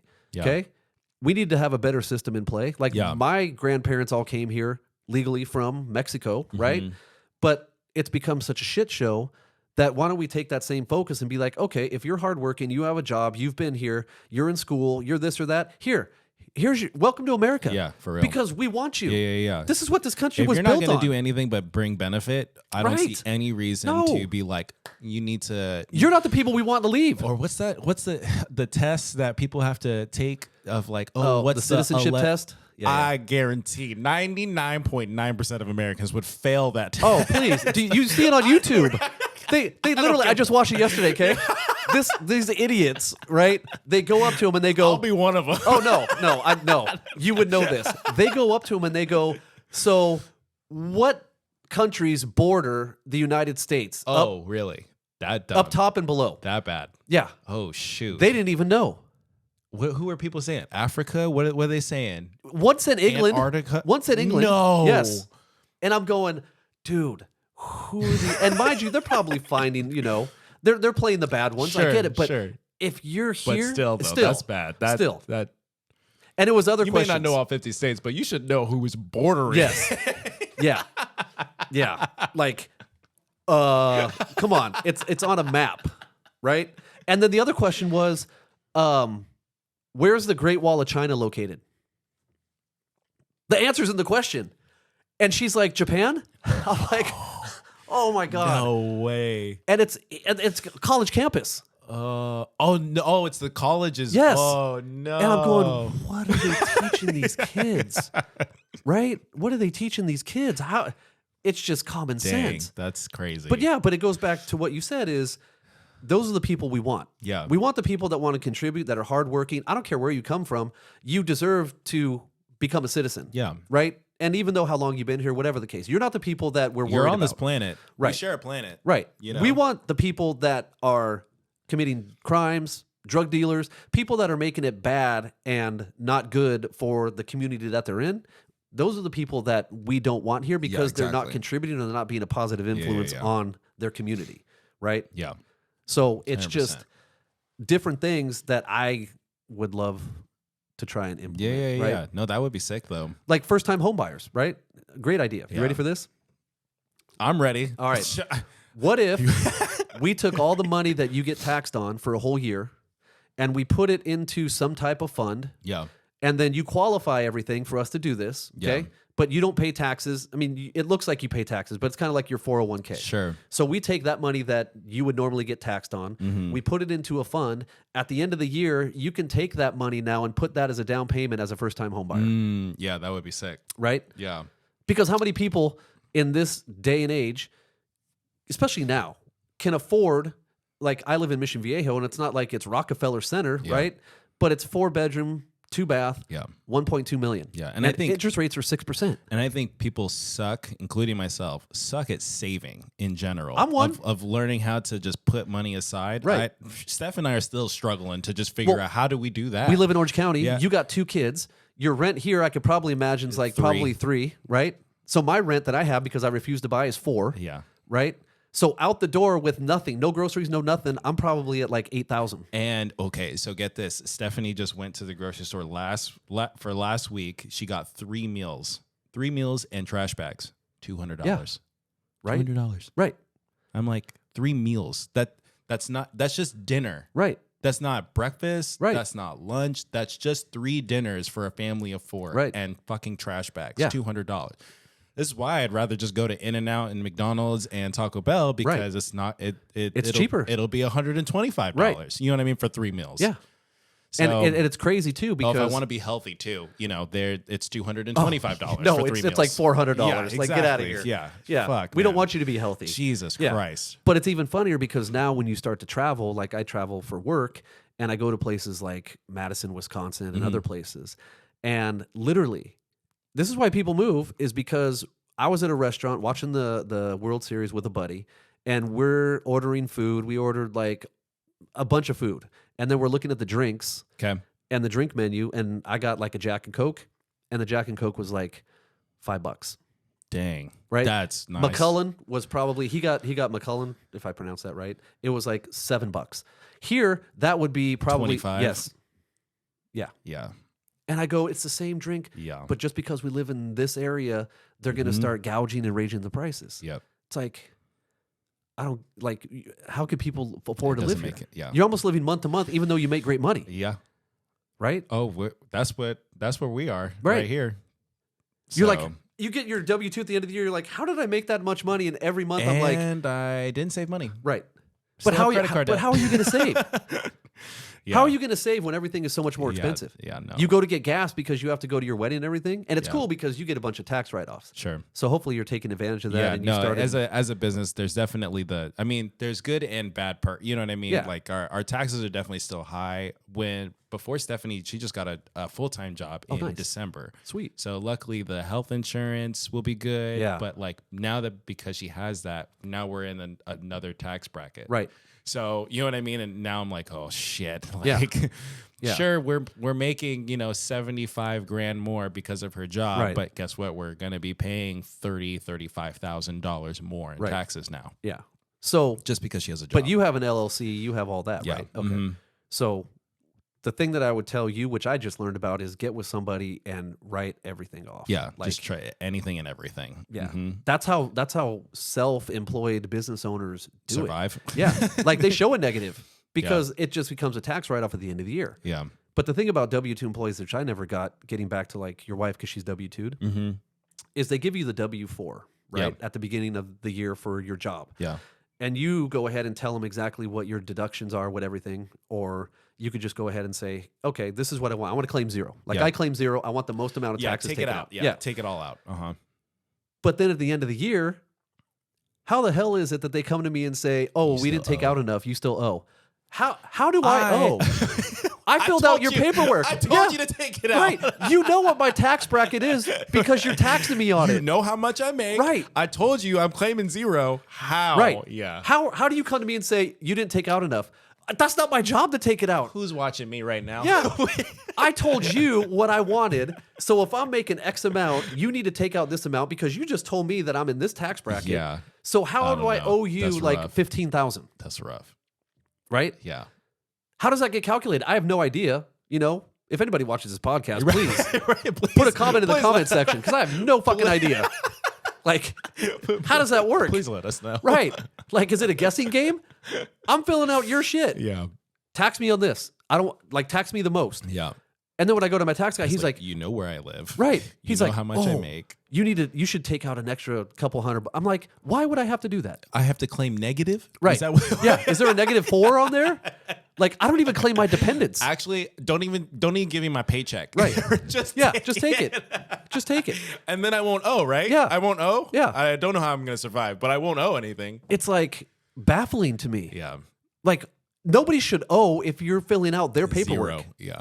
Unless there's something, I don't even know how something would happen. But even then, like the fact that if you do claim, I still don't feel like you should ever have to owe anything. right. Because if you have 2 kids, shouldn't that already be accounted for of like A deduction? a deduction Yeah. at the end, when you file your taxes? Yeah, they give you a Shouldn't it- whopping 4,000 Shouldn't wow. each. Yeah. Wow. Hey, how much was my babysitting Oh, a yeah. month again? Right. I totally forgot. You can't write that out. Well, maybe self-employed, but I couldn't. No. Right? Medical, you only write. get X amount, and they take $1,100 out of my Yeah. paycheck every month for medical. Yeah. And that's company sponsored. Yeah. Yeah. I think Stephanie's is roughly because it's PPO. Yeah. Yeah. I think so. We got good at health insurance, but Oh, like yeah. it's still expensive. Right. And here's the sad part. If you went to go get health insurance on your own, it'd be like $4,000 a month. That's what we were doing before. Yeah. Before who she the got hell, this job. Who the hell can afford was- that? Then what are you living month to month as a not you, but Yeah. somebody that I am. Right. Hey, I'm with you, man. I fucking am. I'm like, the biggest thing I'm thinking about is, because that's the good part about your pops is that working for Toyota, they have like a pension, which Sure. now I tell my kids and my nephews, if you don't know what you want to do, you just find a job where it's county government. If you can find a fucking government job. Oh, dude. Anywhere you get a pension. Yeah.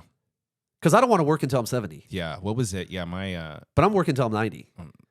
For real though. Like we're gonna be doing this podcast till So I'm here with Bubba. He's 90. Yeah. Today is our 50th anniversary of Built sponsoring our episodes. That'd be dope. That'd be dope. My body probably wouldn't be the same, but it'd be dope, right? We'd still look good. Yeah. We'd still look good. You know me. Come on. People are like, dude, Bubba has no gray hair. You're damn right. Yeah. There's a secret to that shit, right? A little bit in the beard because you saw Ramsey. And our sponsor. Yeah. Our sponsor is yeah. What's what? It's something for men. The hair coloring shit. I don't know, but I know that there's plenty out there. Yeah. There's plenty out there. Yeah, for sure. I have a couple grays, by the way. I have like a patch right here that Stephanie will always point out. Yeah. When my hair gets longer, yeah. she'll be like, "I can see your grays," and I'm like, "There it is. There's the sign. Sorry, shave it. Shave it. Oh, sometimes I get. Oh yeah, and your hair looks good, dude. Whoever said that your hair was doing it was Haas. He's harmless. Yeah. They're gonna try to talk saying No, your hair was doing the moonwalk. No, I acknowledge, and I'm okay with the fact that I am aging and I am getting older, and my hair doesn't look exactly how it looked 7 years ago. Yeah, I'm okay with that. Yeah, you're still handsome. I'm still me. You right. know, it's all good. Yeah, you got that. If it really bothers me, sure, I'll put a beanie on, but like I'm still happy with. But it could never. How I look. You know what I mean? Like, it is what it is. If it's going to be a beanie, it'll be fashionable at least, you know? Hell yeah. Because the grand scheme, like I'm reading a good book right now. It's called, and you should read it. It's called The Art of Not Giving a Fuck. That sounds like a good book. It's a great book. It sounds like a great book. And what it teaches is that too many times we have expectations on ourselves that aren't getting met. Yeah. And all that's causing is negative reinforcement in our body, in our mind. Yeah, right? yeah. Like the people that say, I want to lose 10 pounds, or I want this car, or I want to get to that house, or you never get there. Yeah. And all you're doing is just piling on that negativity in your head on why you haven't gotten there instead of taking the right steps to get there. Yeah. Like, why do you need the big mansion when you should be happy with what you got? Yeah, it's a lot of internal work. Right. But how do you get to, going from a 3-bedroom apartment to like just getting your own house? Yeah. Right? Not the mansion. Or how do you get from the Honda Civic you're driving to like maybe an upgraded Honda Civic instead of trying to go for the fucking Mercedes? Yeah, or the Bugatti or whatever it is. Right. Yeah. And it teaches you to just concentrate on the positive things and not dwell on the shit that most people dwell on, which is like the negative. Yeah. And I think and things you can't control either. Yes, 100%. That one's a big one. Steph and I will always have these conversations like, what was it? Even last night we were talking about finances and like goals that we want to have for Kai and Kieran. It's just like, hey, like we may not be able to save a ton of money right now, but you know what? We're enjoying our life. Yeah. You know, like sure, maybe we shouldn't have like we're going to Disney World in next month, and I'm like, do we have a lot of money to be able to do that? Probably not. But you know what? We have one life. We have one life, and I'm not just gonna eat ramen just so that I can survive and potentially die in a year. Yeah. And I struggled and ate ramen and peanut butter and jelly sandwiches for what? Right. You know what I'm saying? And you have to. There's a balance. Yes. There's a balance. I still need to be responsible. I still got to pay for my kids to go to daycare. Right. And that's not on credit cards. Yeah. So. But you get to that point where you're like, okay, we sacrifice to provide our kids a great experience to go to Disney World, which we think is important. Exactly. But like you said, there has to be a happy medium because because we're doing that, maybe that means we're not getting into a home in the next 2 years or 3 years or 5 years. But are we happy with what we have? Exactly. Yeah. Exactly. 100%. Like my brother-in-law. So my brother-in-law saved money, 401k, everything, right? Bought a condo, wanted an investment property, just stuck to the game where he had tons of money in his 401k, tons of money in his bank. Yeah. Died at 26. Dude. Car that's accident. Crazy. Never got to spend anything. Right? So my point is it's that happy medium because you don't know what nobody's promised tomorrow. You don't know your last breath. You don't know. Nobody's promised tomorrow. So I'm not saying go out and live your life like every day's your last. Yeah. Even though sometimes we tend to have that philosophy. There's a balance. Yes. Yeah. There is a balance where make yourself happy, but understand the ramifications of like what you're doing, and if you're okay with it, exactly, then move on to the next step. Yeah. Because I think for Steph and I both, like we both have these goals of like, of course we want to get into a house and we want to have all this money saved off for the kids and potential college fund, all this good stuff. But it's hard. I keep telling her, and I'm like, hey, we got to find the right balance of like, it's okay to want more. Yeah. But the priority should be to be content with what we do have now. Yeah. So it's a weird dance because it's not like I think I've even talked about this once. It's not like an if then statement of if you want this, then you have to do this. Yeah. I feel like life is too complicated for that. Right. Where it's like, okay, learn how to be content with what you got. It's still great to have goals and aspirations and work your ass off to get what you want. Right. But still having fun in that life. Right. You know what I mean? And there's always a cost of like, if you want this, that means we just can't have this. Right. And if you're okay with that, cool. Sounds good. As long as you're in a compromise. Exactly. Because like Ramsey said, when you talked about marriage, it's all a compromise. Yeah. Like it's a give and take. It's not, one person making the decisions. It's coming together. Yeah, exactly. Are we over? I know. I'm going to check the, let me check the battery. Let me check the battery real quick. Hold on. But if you know that it's going to be like, it's going to take a long time and it's going to cost $60, $70 to do this. And it's not going to be leftovers for the next day. Right. You decide if you want to cook and you want to do that, go for it. Yeah. But if you want, we can go to Flame Broiler right over here. I love Flame Broiler. Yeah. I was like, we can go to Flame Broiler right over here, get your rice, veggies, and chicken or whatever you want. And call it a day. It's $20. Yeah. Right. So easy. Yeah. So getting back to your kids. Yeah. It's hard to put money away when you don't have the money to put away like you want to. Yeah. So what I told my kids was, like, especially my daughter, is she started working when she was like 15 and a half. I didn't pressure her to do it or anything, but I said, when you start to work, right from the get-go, we need to get you involved in like a Roth IRA or something where you can put money away where they take X amount of your check. Because if you start doing this at 15, and you'll be chilling by the time you're 50. Correct. And you can also get like a universal life insurance policy to where you can actually pull money out of that as it matures and as it goes further. That's what we'll do for Kai and Kieran for sure. So that they can use that money for like college, or they can use that money for a new home, whatever the case is. Exactly. But it's hard when they're little because you're already trying to provide everything for them. But if they get to a certain age where, they start working right off the bat, start having them build their credit, start having them like roll out that Roth IRA, put them in investment stuff where it's continuous, and then have them start putting their check into there, because by the time they get to 40 or 50, dude, they're like, you can do whatever you want. 1.5, 2 million. Yeah. Right.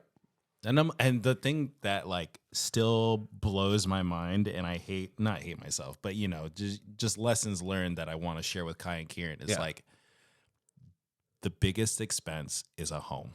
Yes. And I was like, if I can get into a situation where, even if it was like a 1-bedroom condo or a 2-bedroom condo or whatever, if there was a way that I knew at like, whenever I turn 70, I could provide that for Kai and Kieran, I would happily just give that away. Because I'm like, now you can really focus on what do you want to do with your life that you really enjoy, and you can still make money. Yeah. Then you don't have the pressure of, I got rent. Yeah. Because the whole thing is there's a new freedom, right? Yeah. Because freedom used to be, I want that Mercedes, or I want that big house, or I want this or this. The biggest thing nowadays for people is the fact that you can pick up and go wherever you want to, when you want to. Exactly. Like, I'm going to go to Europe, right?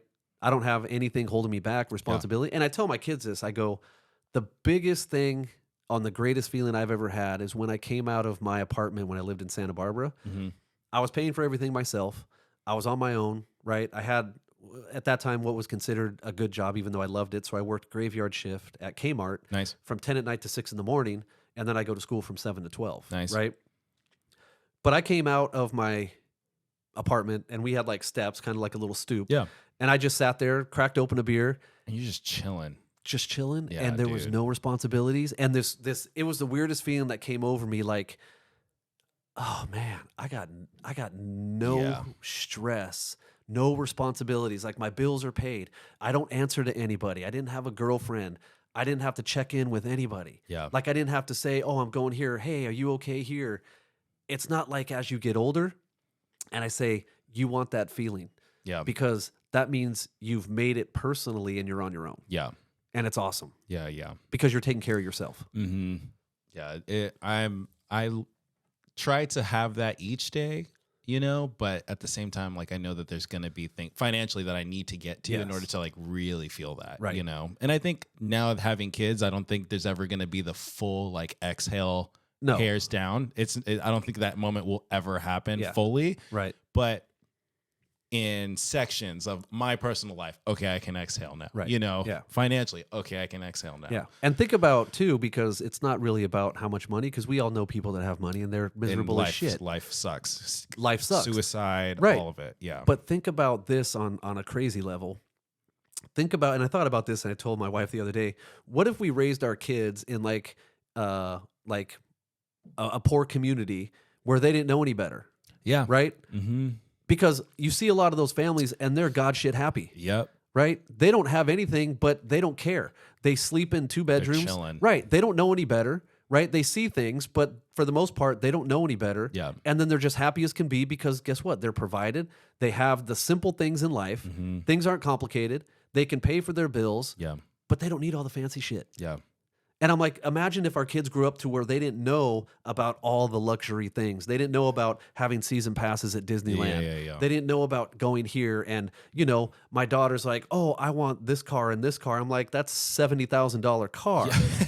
Like, you know, when I got a car, motherfucker, when I could afford it. Like, that's when I got a car. Yeah. And I think, like, to go deeper is like, I feel like I would be okay if Kai and Kieran wanted more, but they just knew and accepted the work that they're gonna have to put in to get what they want and didn't bat a fucking eye. Right. They just knew like, oh yeah, I'm gonna have to put my head down and work my fucking ass off to get these things that I want. But it's not expected. Yeah. Yeah. You know, or like it's not weird. Right. Like it's a I want it to be part of your culture of like I want the culture to be you're working hard. Right. Like some of these kids, because my daughter's in high school, I can't wait till she fucking gets out. I swear to God, these kids in high school. And I see them pull up and they're driving like $90,000 cars and $100,000 cars and $80,000 cars. And I'm going, okay, even if you could afford that, what are you teaching your kids? Like, that you're just going to give them and everything? they tell me, they go, oh, well, you know, she gets good grades and she's in sports. I go, okay, so let me get this straight. If I went to my job and I just did my job, what I was supposed to do, am I getting like a luxury car? Because that's what you're teaching them. Yeah. They don't have a job. That's their fucking job is to go to school, get good grades. If they want to play sports, to be committed to that sport, right? For the majority of us, we'll take care of the kids that do that. If they want to work like my daughter, then she could do that. But that's their job. Yeah. And you're giving them something that's like way out of their realm. Yeah. They haven't worked for. And you're giving them that the sense that they're going to become entitled later and it's going to be a shit show. Yeah.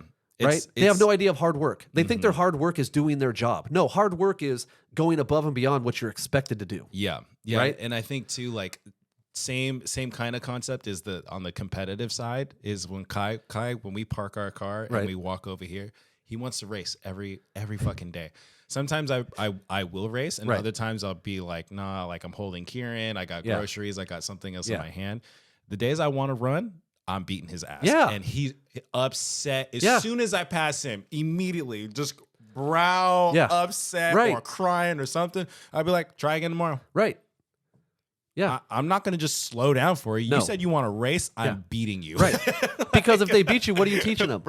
Right? If you beat them and you whip their ass. You just know you won because I didn't try right now. Right. Now, but you're teaching them in their head, if they think the right way, what do I have to do to get faster? Yeah. What do I have to do?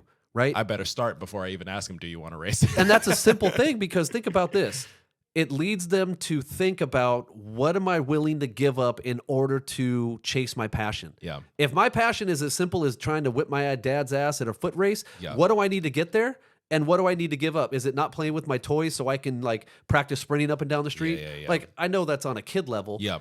But those type of things that we teach our kids translate into later in life on them realizing that if you want to get somewhere, what are you willing to sacrifice and what hoops are you willing to jump through and what obstacles are you willing to overcome to get where you need to be? Yeah. And don't give me no bullshit excuse about woe is me, this shit, that shit. And if you're not willing to do it, don't fucking complain. Right. I hate that shit. Don't fucking complain. Right. Now, that's your own fault. Yes. And here's the thing too.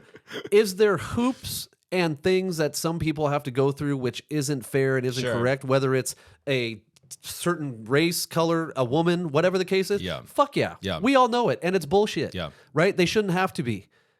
But in the grand scheme of things, is that's what's really stopping you? Yeah. Are you using that as a crutch to get where you need to? Yeah. Like, those are the people that we need to like run through walls. Yeah.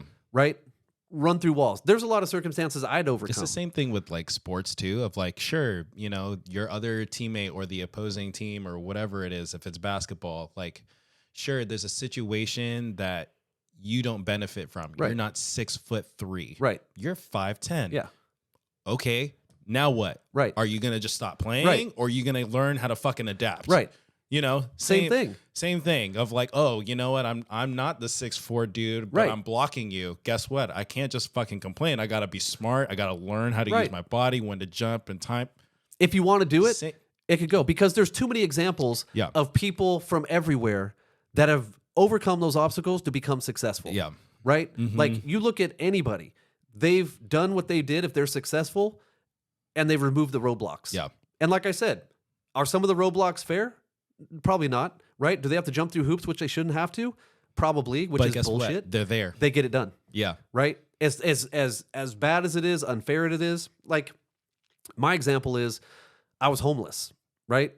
So 2008, 2009, the mortgage crisis hit. Me and my wife were both in the mortgage industry. Okay. We had we had our regular home. We had Yeah. an investment property, right? We were making good money. We had fucking tons of money in the bank, like Nice. 80, 90,000. And the crisis hit. She lost her job within a month. Dang. 2 months after that, I lost my job. Whew. So we went from making X amount to like being on unemployment. Yeah. Okay. So we went through basically all our savings because our rental person that was renting our house, she lost her job. So we had to carry her on the mortgage because she finally She moved could- out. Right. And then we still had to pay the mortgage on that. Yep. Uh-huh. And then we're paying the mortgage on our Yeah. regular property. And at that time, we bought our house, I think in like 2006 for $750, like small 3-bedroom, 2-bath house, like 1,800 square feet. Nothing Yep. major, right? Starter home. But the prices were $750, and interest rates at that time were 6.5. Dang. So we're paying like $4,500, $5,000 a month in mortgage on that house. Yeah. And then our other house, we're paying like $2,500. Dang. And if you're on unemployment, that means like, and the mortgage industry wasn't coming back at that time, Yeah. you're going through your savings. So finally we came to a point where I said, look, we're going through our savings and we're not going to get anywhere. We're just going to end up depleting a lot of our savings, which we already did. Mm-hmm. And I go, so we need to make a decision and file bankruptcy and then go ahead and just lose our houses. Yeah. But when we lost our houses, we had nowhere to go. Mm. Because when my mom died, so in 2008, we lost both our jobs. I lost my mom.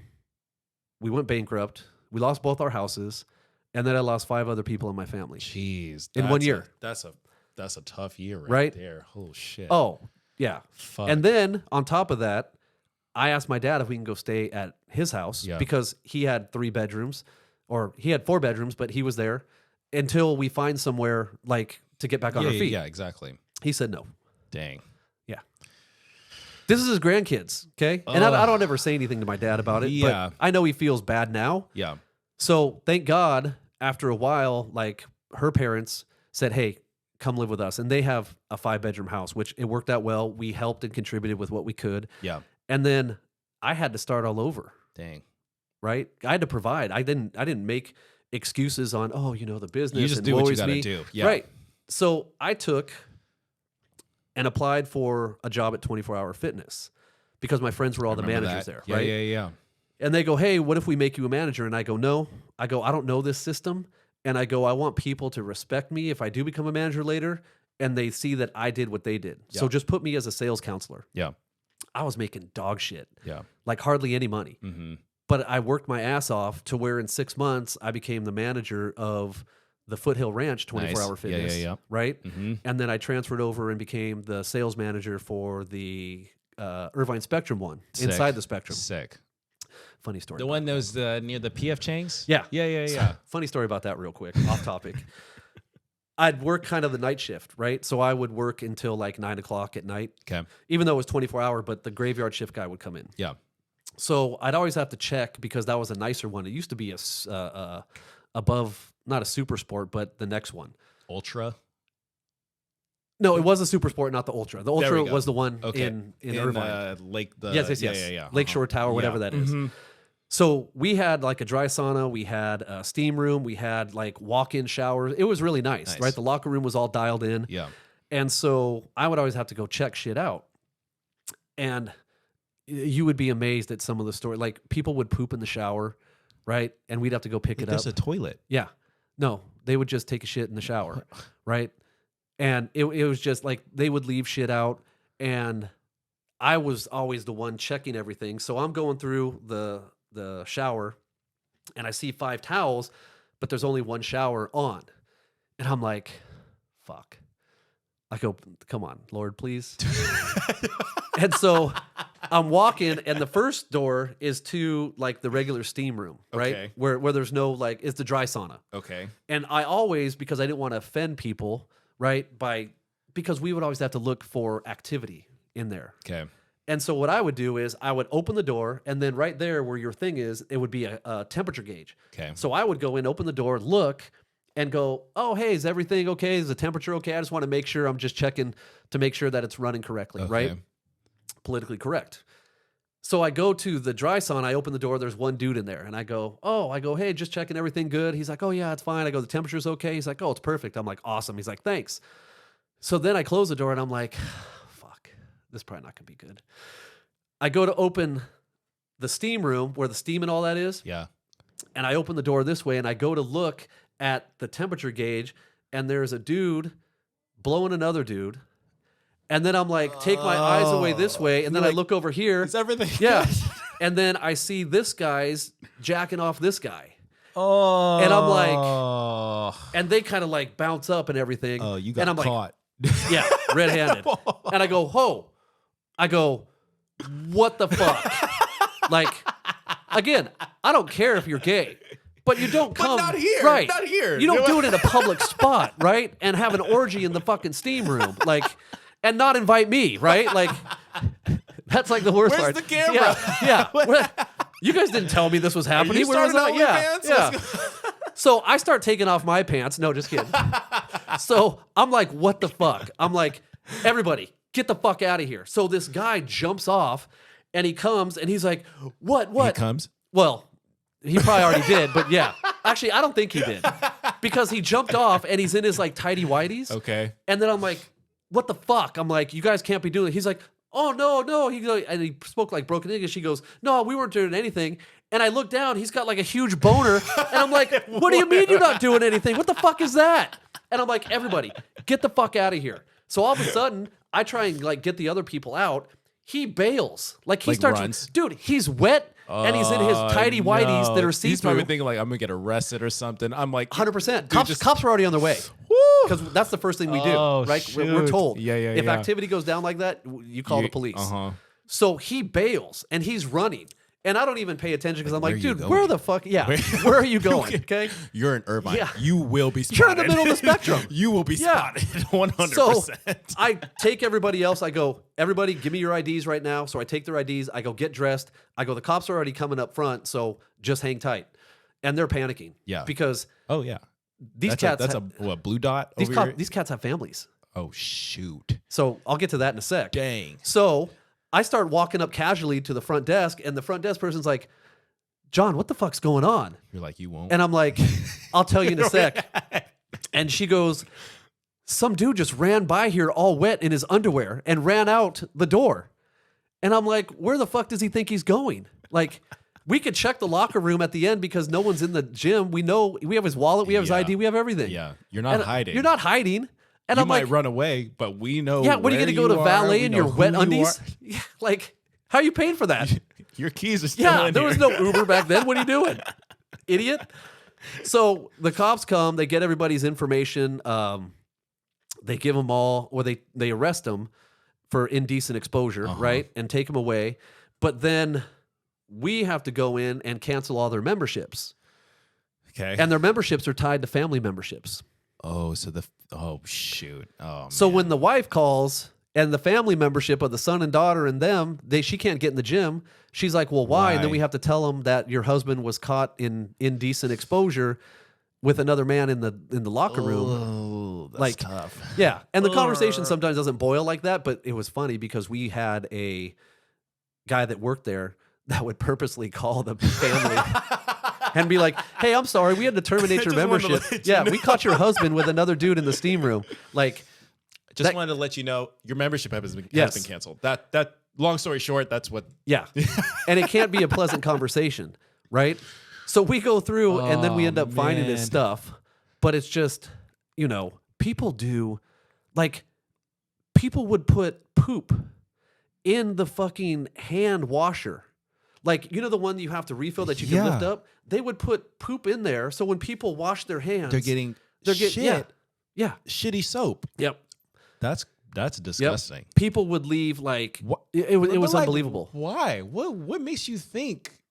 Maybe you just don't, Because people are fucking dirty, dude. dude. Like, this is the thing that I wish people's mind would trigger, that there's people out there that are fucking dirty. Yeah, There's bad people everywhere. yeah, But for some reason, everybody thinks that everybody's clean and everybody's like a good person, and they stereotype the bad people as bad when there's bad people everywhere. Yeah. There's bad CEOs. There's bad Yeah. this. There's bad that. Like, this is all the shit we went through at Yeah. 24 because people don't care. They would leave shit. Jeez. They would leave their dirty ass underwear. They would leave the place you're- filthy. And you're at the Irvine Spectrum, so you're gonna clean it up. Yeah, dude. When I was at the movie theater, people would leave and piss in cups because they would piss in the movie theater, then leave because it. they didn't want to have to get Yeah. up in the middle. Oh man. And then went to the bathroom when I was at 24, and somebody just decided that they wanted to just put their poop all over the bathroom windows. dude, Like they were creating face paint with shit. they're leaving their art. Yeah, Yeah, that's disgusting. Right. That sucks. right. And think about just the simple things. Like, I get so irate because one of the things you learn about me is I hate hypocrites and I hate hypocritical shit. Okay. Right? So during COVID, they would have the mask Nazi come up at the gym when we were allowed back. Yep. And he would just check everybody. Hey, pull your mask up. Where's your mask? Put your mask on. I don't want to give you a warning, this and this and this. And I would always abide by the rules. I'd always have a mask and Yeah. everything, but I would get irritated hmm because he came over Without a and mask. and I was drinking, and he goes, "Oh, hey, make sure you put that up after you take your drink or whatever." And I go, "Hey, real quick," I go, "I don't mind you coming up here and talking to people about putting their masks on." I go, "But here's the problem with that: is why don't you just be consistent? Because there's people over here that don't even wipe their equipment down and leave their sweat, Yeah. and there's people that don't even put back their weights." I go, "That's in your rules." And you're not even monitoring that Yeah, shit, but you're yeah. coming up here and telling us to put on our masks. Yeah. I go, why for don't you sure. do your fucking job and stick to the rules and start telling people to put shit back and clean their equipment? Yeah. Because I can wear a mask, but if I'm sitting on somebody's sweat, you don't think I can get COVID? Yeah, exactly. It's a Like, it's like when I was in the Spectrum and I went to the coffee place and they're like, mask required, everything, which is fine, right? I get it. And then I go up to the front and I give them cash and they go, "Oh, sorry, sir, we don't accept cash." I'm like, "You don't accept cash?" And they're like, "Yeah, it's like a COVID thing." what? Right? Oh no, this is the best. So I go, "Okay, you take cards." And Okay. and she's like, "Yeah." So I put my card in and I'm doing the POS machine, right? Putting my Okay. code in. Okay. And I turn to her and I go, "So you have masks and you don't take cash because you're worried about COVID, but yet nobody's wiping down the POS machine, so everybody's touching it, and you don't take cash?" Yeah. I'm like, So you don't everyone's think touching everything. Right. Come on, guys. And that's like the majority of like my political shit is Yeah. just the hypocrisy Yeah. of the, like, good example too was Steph Curry. Yeah. So not sure if you're privy. Steph Curry, went on TV and everything, said, "We're voting for Biden, whatever. Congratulations. That's Sure. you have that right. Yeah. Fair. You can do whatever you want. Yeah. Exactly." But he moved to a place in Northern California. It's one of the most expensive places. I think it's like Easterton or Etherton, one of those places. Okay. Right. Him and his wife just upgraded. They bought like a $30 million house. Okay. And I just was learning about this. They wrote a letter to the city council because of the fact that in certain areas in California, you're required to have certain amount of housing in there, Okay. whether it's low income housing, whether it's this or this. Like we had the same issue in Mission Viejo. Yeah. So they wrote a letter to the city planning commission and the city council saying that they don't think that having that is a good idea because in their $30 million home, it would be like on their backyard side It's of gonna mess things. with their property value. Right. And it's going to, in the letter that they stated, it says that if we were going to do this, we should think about this because it's going to affect, crime rate, this, and this. And maybe we should think about putting the gates and the walls up higher, this, and this. which I think is completely hypocritical because of the fact that you say it's okay for you, but then like the people that are living in like border towns that want like the wall and everything to be built because they're worried about the Mexican mafia, they're worried about the crime, the cartels, everything. That's not okay. Yeah. But you who said just for your $30 million home. Exactly. Yeah. No, I can definitely see the hypocrisy because right there. Yeah. If it's not good for the goose, it's not good for the gander. And that's the shit that drives me up the wall. And it's on both sides. And that's what I hate and that's what I hated about when I'd get in trouble with teachers and shit. Don't tell me that I can't do this when somebody else just did it and you were okay with it. Yeah. That's not the way it works because I'm going to call your shit out. Yeah. And I've had a hard time toning that down because I hate the bullshit of people not getting called out. There should be a zero tolerance though for hypocrisy in general. Right. It's the same thing as same as like you're lying. Right. You know, like right. It's not the truth. Right. Because it's your truth now and then it's not your truth later. No, that's a lie. You know? So. Right. And I used to get pissed off, like even when I was hanging out with the people that I did, because I hung out, oh God, this is the best. So that Black Lives Matter. Yeah. Right. I would see that shit on Facebook and I would see people put the fucking sticker on and Black Lives Matter, this, and this. Yeah. And I would get a chuckle out of it because those are the same ones that were calling me a wigger in high school because I hanged out with all the black kids. Yeah. Right? So you were making fun of me and calling me, oh, you want to be black and you hang out with all the black people and you're a wigger and this and this and this. But now you're like, oh, hey, Black Lives Matter. Yeah. I'm like, I don't need to put that sticker up. You know why? Because Black Lives always mattered in me. Exactly. Right? Just like everybody else. Mm-hmm. And that's the shit that drove me up the wall. You're just doing it because it's the fucking thing to do. Yeah. And I get so irate that it's almost like my wife's like, dude, just don't call people out. Yeah. Don't call people out. Don't call people out. Right? Like Steph will do the same thing for me. If it has to do with anything like publicly, she's just stop. Yeah. Especially like or family too. Because sometimes I'll get heated over like some family shit. And no matter what the side is, sometimes I'll get fucking heated over family shit, and I'll see it and I'll be like, can I just say something? Yeah. She'll be like, please, we're gonna be around them for the rest of your life. Please don't. Oh, I just think like my wife's mom, love her to death, but a small example is when my mother-in-law, who I love, by the way. just get that clear. Yeah, just get that clear. I'll say it again. It's like right before somebody says something bad about somebody, it's like, I love you, but. I just want to say I love that person, but yeah. Like, okay, you're going to talk shit about somebody. You're waiting for it. So it's as simple as she calls my wife to go out to dinners and all this, but yet she'll get honest about, not saving money. Yeah. But when it benefits her, it's okay for us to spend money. But when it doesn't, it's like, you guys should save. And I'm like, yeah. I don't want to say shut the fuck up, but come on. Shut the fuck up. Come on. Yeah. You're only doing it when it benefits you. And I get that because that's like a human nature of things. Yeah. But if you don't think you're going to get called out on shit, it's ridiculous. Because people go, oh, are you racist? I go, yeah, against stupidity. Yeah. Like, I don't care what color you are. If you're a stupid ass. This is dumb. This is dumb. 100%. And I'll call it out. Bullshit. This is bullshit. Yes. Like... and like you said, my wife just has to tone it down. Yeah. Like example, we have a gas station by our house. Okay. It's like one of the cheapest gas stations. Okay. For some reason, they fucking lower their prices and everybody's in there forming a line, right? Lines, discounted gas. Yeah. And we have a thing, it's called Mission Viejo Connection on Facebook. It's like a page dedicated to like just community. Deals and what's going on. Yeah. And so they put up a thing that said, and the gas station's called Barrel Brothers. And I'm like, oh, my friend used to run that place. So I go down there to get gas. I'm waiting in line, and the owner comes out. And I'm like, hey, what's going on, man?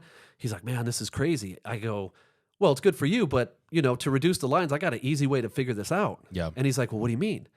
I go, well, just put a sign up in the front that says, if you vote a Democrat, you can't have gas here. And he's like, whoa, that's kind of strong. He goes, you must be like a diehard. I go, no. I go, it's just hypocritical, okay? Yeah. So if you voted for the Democrats and they're the ones that raised the gas prices, and the reason why we have these high gas prices is because of all the shit on the back end of the oil and canceling and fracking and all that stuff, and then you're going to look for discounted gas? How?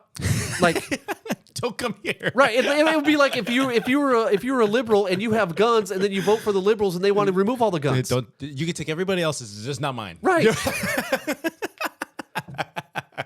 oh, I have an arsenal, but I'm going to vote for you guys who want to get rid of all the guns. I'm like, Exactly. and like I said, I'm not this diehard Republican, but how the fuck does that make sense? Yeah. That you think this is a great idea to vote for these people, and then they do this where you are looking for discounted gas, and you're the one that put them in there. Yeah. Come on now. Right.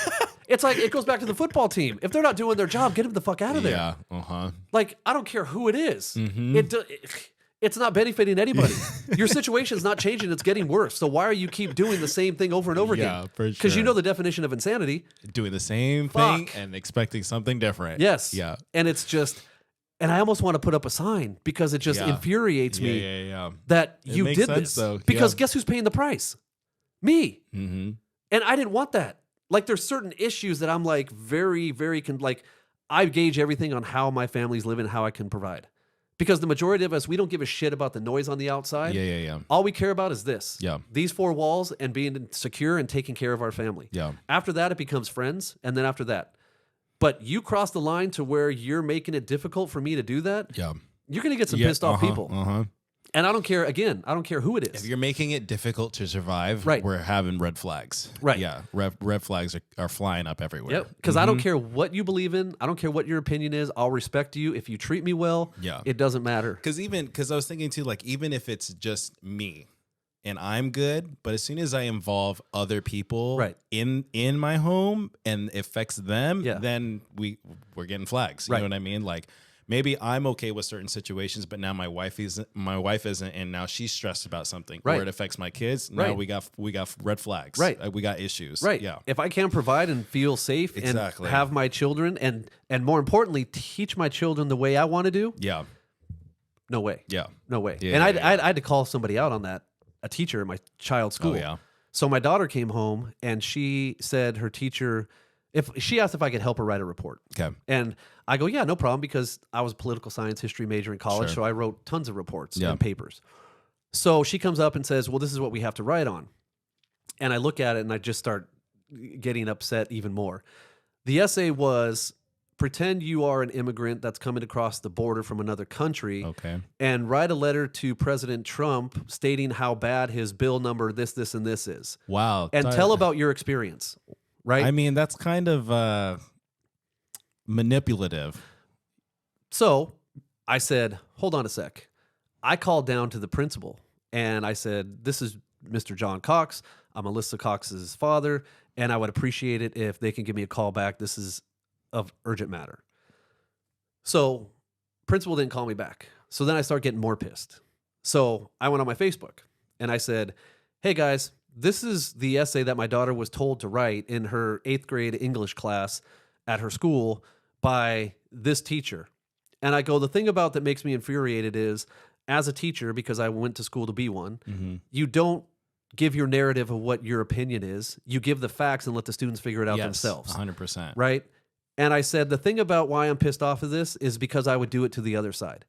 If they flip-flop that and did it to where, tell President Trump that his bill is good, write an essay on that, I'd be like, no, because maybe people think it's not good. Yeah. Maybe people think it's not bad, right? That's their opinion. Yeah. Let's let them read the bill and then formulate it, and then they can write an essay on either one. Yeah, 100%. Right? Mm-hmm. But she had it right down the line. Oh my God, my Facebook blew up to where I'm getting private messages from teachers at the school because I know a lot of people over there. And they're like, hey, Bubba. They're like, can you just take that down? Because you're like, no, I I'm see not. some of the comments. I tried to call. Yeah. I was trying to be nice. Yes. But no, you didn't want to fucking pick up the phone. 100%. Yeah. Yeah. Don't fuck around. So all of a sudden, I get a message from a couple teachers and they're like, oh, she's really nice. And this, I go, don't it's not care. about nice. Yeah. All of a sudden, 20 minutes later, principal. Yes. Hey, John. Yeah. Because she was getting lit up. Oh, yeah. Lit up. Bet. And so the principal calls me and I go, yes, I appreciate your call, ma'am. I just wanted to point out that this is the way that I'm thinking about this. And I really positioned it in a very calm manner. Yeah. I wasn't infuriated. And I just said, it works both ways. If this was the same way, you'd be getting the same call because it's just not right. Yeah. As a teacher, you do not influence your children or your kids on what you think your opinion is on things. You present the facts and let them go ahead and make their own decisions, right? And they'll have outside influence, their parents and this. But as a teacher, you do not do that. Yeah. You give the facts. That's what you're there. Exactly. That you are there to teach. Yes. You're not there to project your No. opinion. No. No. It's just, hey, this is why you read a textbook. Right. Textbooks are most of the time they're Most not. of the time, they're this is not- why you read, Yeah. right? And don't watch the news, right? Just read. Don't listen to people. Yes. Just read. Yes. So the principal agreed. So the essay got pulled, right? And she, not because of me, but doesn't work there anymore. Oh, okay. Gotcha. So it was, but that's the things Yeah. in life that just make me very No, upset. 100%. right? Because a lot of the things that go on, I've experienced more than some people have in that their experience. Like, how would I put that? So I've been pulled over multiple times by cops for no reason, right? And this is way before I had the tattoos and looked like this like bigger guy. It was just the people I was hanging out with, right? Or just by myself. I've had a gun pointed at the back of my head by a cop, right? For doing dumb shit that probably I deserved. Did I deserve that? Like, he put his boot on my neck and then had the gun and then told my other friends to come out wherever they were, right? And then I've been tossed out of my house. They came to my house when I got back from church, 5 undercover cops, Dang. right? Said they had a warrant, but they didn't present it. Like, if it was now, I would tell them to go fuck themselves. Like, good luck on that. Yeah. So as a precautionary, they arrested me at my parents' house, walked me out in front of my neighbors, put me in the cop car, drove me around to collect 4 other guys that they were doing warrants on. But mind you, they never produced a warrant. They just pick. Yeah. Are you him? Get in the car. Yeah. I went to, I didn't even know what they had on me. Didn't even know because they go, do you have any warrants or anything? I'm like, "Ugh, come on. I go, nothing.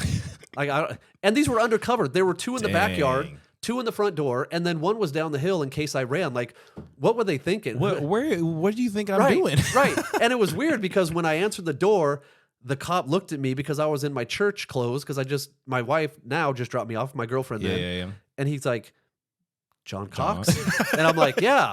And I'm like, okay. And then when I'm sitting in the cop car, I'm like, wonder what the fuck they had on me.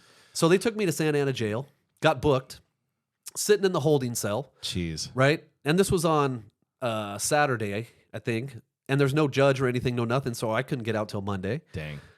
So I'm sitting in there, and then I'm in my like nice clothes, right? So I had some nice shorts on, a collared shirt, whatever. Just came from church. So I'm sitting there with my head down. I'm like, dude, this fucking sucks.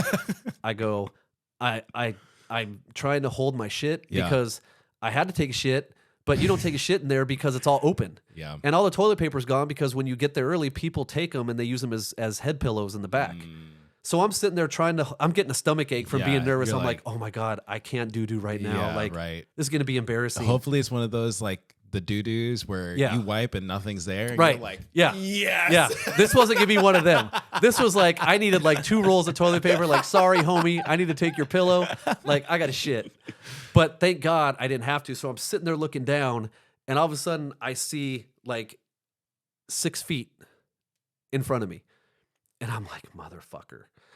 Look up, fucking 3 cholos. Oh, shoot. And they're like, hey, Holmes, that's some nice shorts you got there. Where'd you get those? And I'm like, I'm thinking I'm just going to be cool. I'm like, oh, I go, you could get them at the local surf shop. They're like $30, this and this, no big deal. I go, I think you have one down here somewhere in Santa Ana. Yeah. And he's like, hey, how about yours? And I'm like, oh, no, you can't have those. All of a sudden, he starts counting toilet paper plies. Oh, shit, because he sees you need to take a shit. Well, no, he was just counting his money like he was going to give that to me as money. Oh, shit, okay. So he's counting to 30. Dang. And I'm like, oh, no, bro. I'm like, I'm good. And I kind of swipe him away. Yeah. And then thank the fucking God that the sheriff comes in and then takes them away, because when you go in, they have to segregate you and they give you different wristbands to wear. Shit. Because on levels. Not levels, but just if you have racist tattoos, if you have like a swastika, if you have gang affiliations, they all get separated from like people like for their own me. safety. Right, Everyone's for everybody's safety. Yeah, exactly. That's what I meant by levels of like groupings. Yeah. Right. And so they take them away, and before they take away, the guy goes, hey, Holmes, you going to be here all night? And I was like, oh my God, dude, am I sleeping one eye open? Do I really, like, if anybody listens to this, do the right thing and don't ever go to jail, because you don't want to. And I was in like baby jail, right? Yeah. Like, I was just in county, but you don't even want to go there. No. Like, I had a bum over here that was completely inebriated, but every time he moved, he was squeaking because he was so dried out from not like having alcohol. And then I had these other cats that were just fucking loony. Dude. And I'm going, oh my God. Like I can't come back here. No. I can't come back here. No. This And is I will my never. thing. No. Like, no, never. But yeah, they came to my house, arrested me. Dang. Right?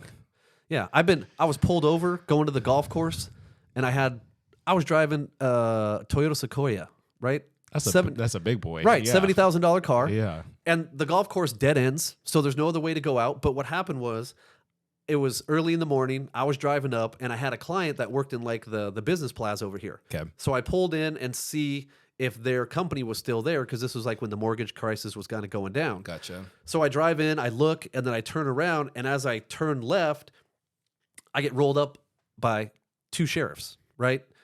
And I'm like, what the fuck? So I pull over, and they got their fucking flashlight pointed on me in my So you rearview can't see mirror. shit. I can't see anything, and I'm like this. Yeah, you're just like, Yeah. And to then duck. the female officer comes up. I'm like, can you turn that light down? Like, seriously. And she's like, sir, where are you headed? And I go, what do you mean, where am I headed? Where does it look like I'm headed? I go, I got golf clubs in the back. There's a fucking golf course right there, and I'm wearing like a golf shirt. Yeah. Where do you think I was going? I go, by the way, why'd you pull me over?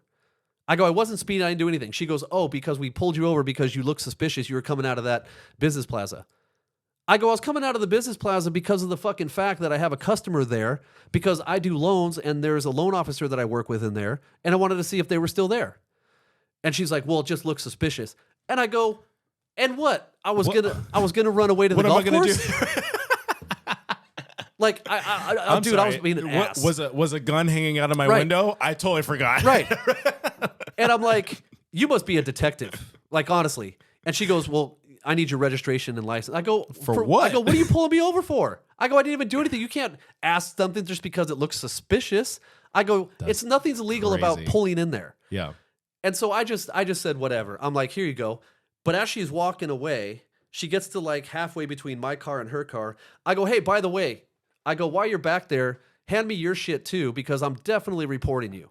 And then her partner's over here, and he's like, hey, man, he goes, why do you have to be so like hard and this? I go, hard? I go, this is bullshit. Yeah. I go, I'm driving a one-way street to a golf course. I got golf bags in the back. I'm driving a nicer car. Yeah. I got a golf polo shirt on. I go, it's a dead end. Where do you think I'm going, genius? He's like, well, you don't have to be this difficult. I go, You don't have to be this dumb. yes, exactly.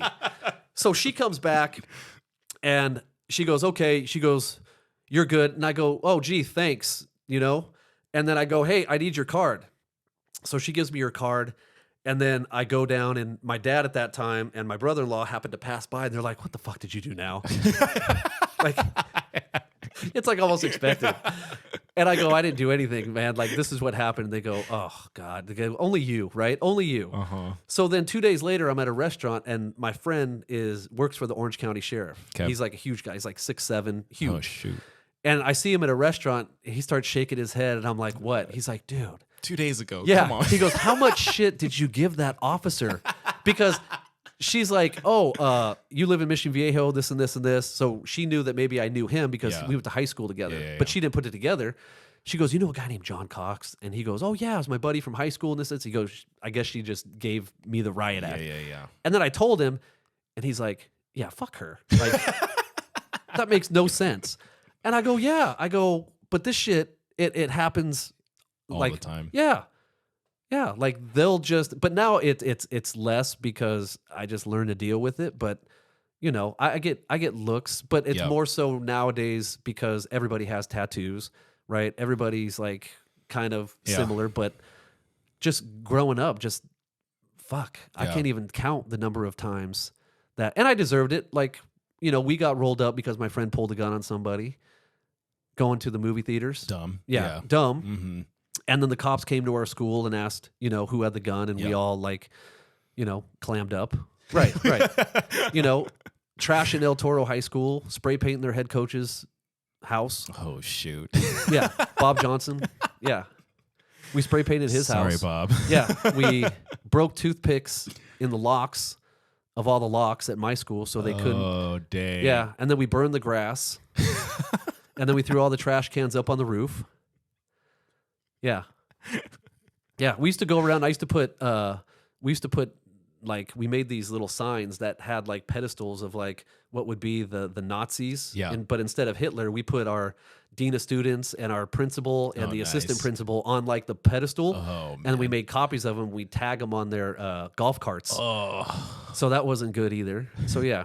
Because I got kicked out of every school in the Saddleback district. Dang. So just for being having fun and being dumb. Like it wasn't. I never got into drugs or anything because Yeah. it always took away from. Like I had friends that did coke and meth and all that crap, and I was like, dude, you guys are idiots, man. Yeah. Like this interferes with me being productive and interferes with me being like, or just you. Yeah. Just you in general. right. Yeah. And I was always scared too because I didn't trust it.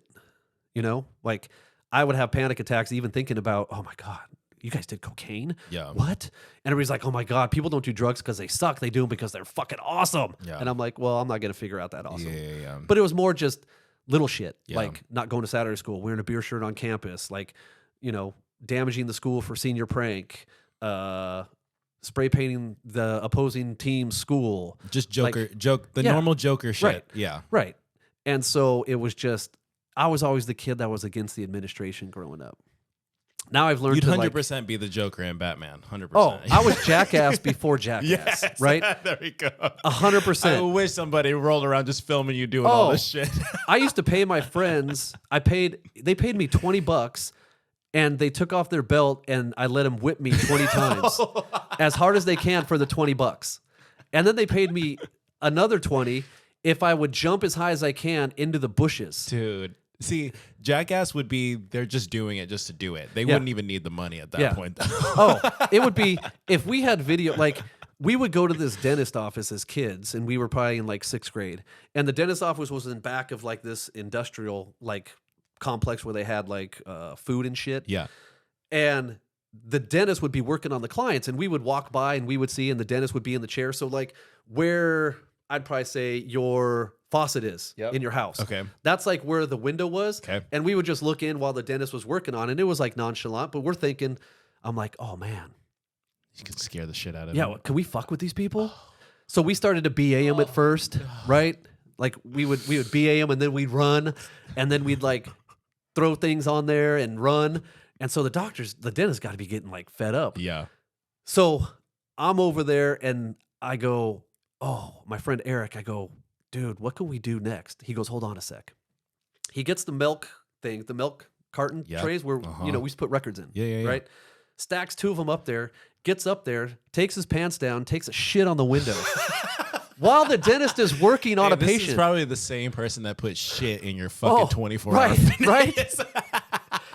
And I'm like going, oh my God. I go, this is hilarious. And there's literally shit walking down the window. So he finishes and pulls up his pants. I'm like, dude, you're disgusting because you didn't even wipe. So I'm not getting into that. And then we start walking. All of a sudden, the dentist come out with like his whole staff, and they like have sticks and shit chasing us. Oh, we took off. And I'm like, you imagine like trying to run a professional business, and here's this kid taking a dump on your window. Yeah. As you're getting a root canal, like.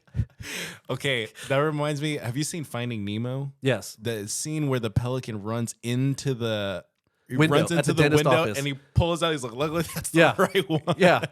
Same thing, right? Same thing. But it was like more shit like that growing up.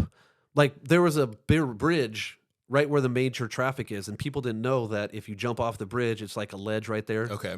So what we would do is we would be fucking around while traffic was going by at like a fast pace, and then we'd pretend to push each other. Oh shit! So it looked like we got in a fight, or people thought like we were committing suicide and shit. But we would just jump over to the other side, and it was like probably like a 8-foot drop. Dang. But it was the train tracks underneath, so they would think like, "Oh my God!" It looks like you're dying. Yes. So literally, people would like stop and be like, "Oh my God!" Like, what's I just going on? witnessed something crazy, dude. People would get some PTSD from that shit. We scared this one lady so bad. So we're going through my neighborhood, and it was me and 3 of my white friends, and then my friend Bobby, the black kid, right? Okay. And we're going through, and we'd always fuck around with each other. And then I said something to Bob, and he just got kind of pissed and like was, you know, play fighting me and stuff.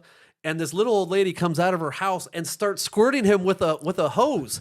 Like she goes, you get out of here, you hoodlum, this and this and this. Doesn't even touch the white kids, right? She's like focused on the black kid. Yeah. And I'm like chuckling inside. And I'm You're like, just watching it. Yeah. And Bobby's kind of laughing, but he's like running away. So I go, oh, dude, we could play into this. I go, here, let's go to my house.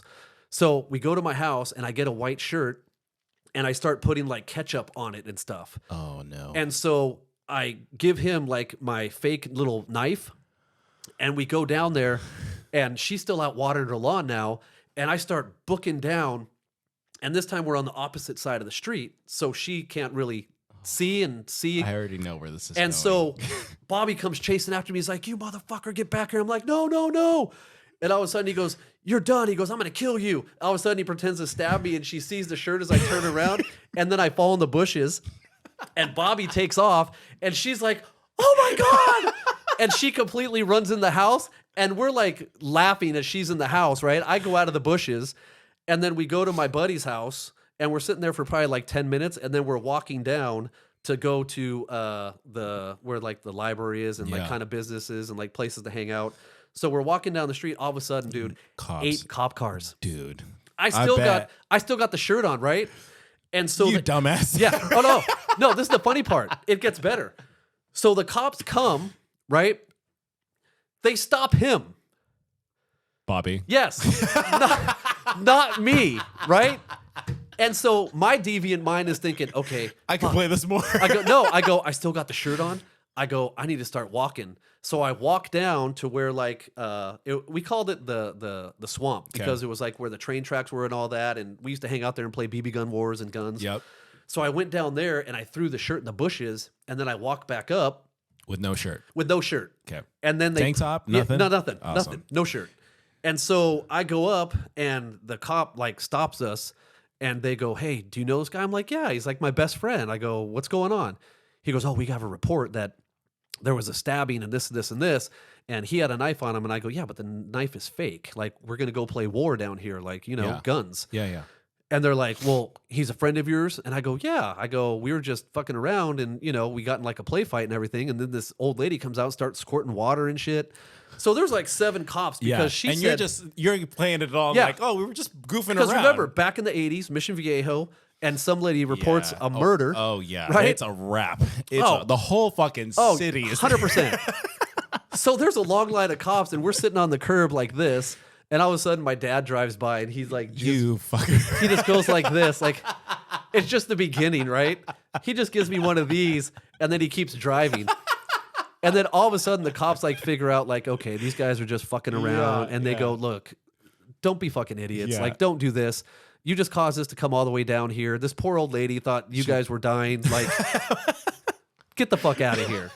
So we ended up leaving. You played the stereotype. Bobby is the one with the knife. Yeah. The white boy is the one that's dying. Well, no, we didn't even tell him about the story about how it transpired because remember, I didn't have the shirt. Oh, I just told him that we were fucking There's around, and this little old lady came out, and we might have took it to another level. Like Sure. I wasn't admitting anything. Yeah. Like you bring me into an office, I'm the last motherfucker that's like squealing on anything. I'm like, I have no idea what you're talking about. No idea. Exactly. Sorry, sir. So they let us go, and then I get home. My dad's like, dumbass. Like, what were you doing?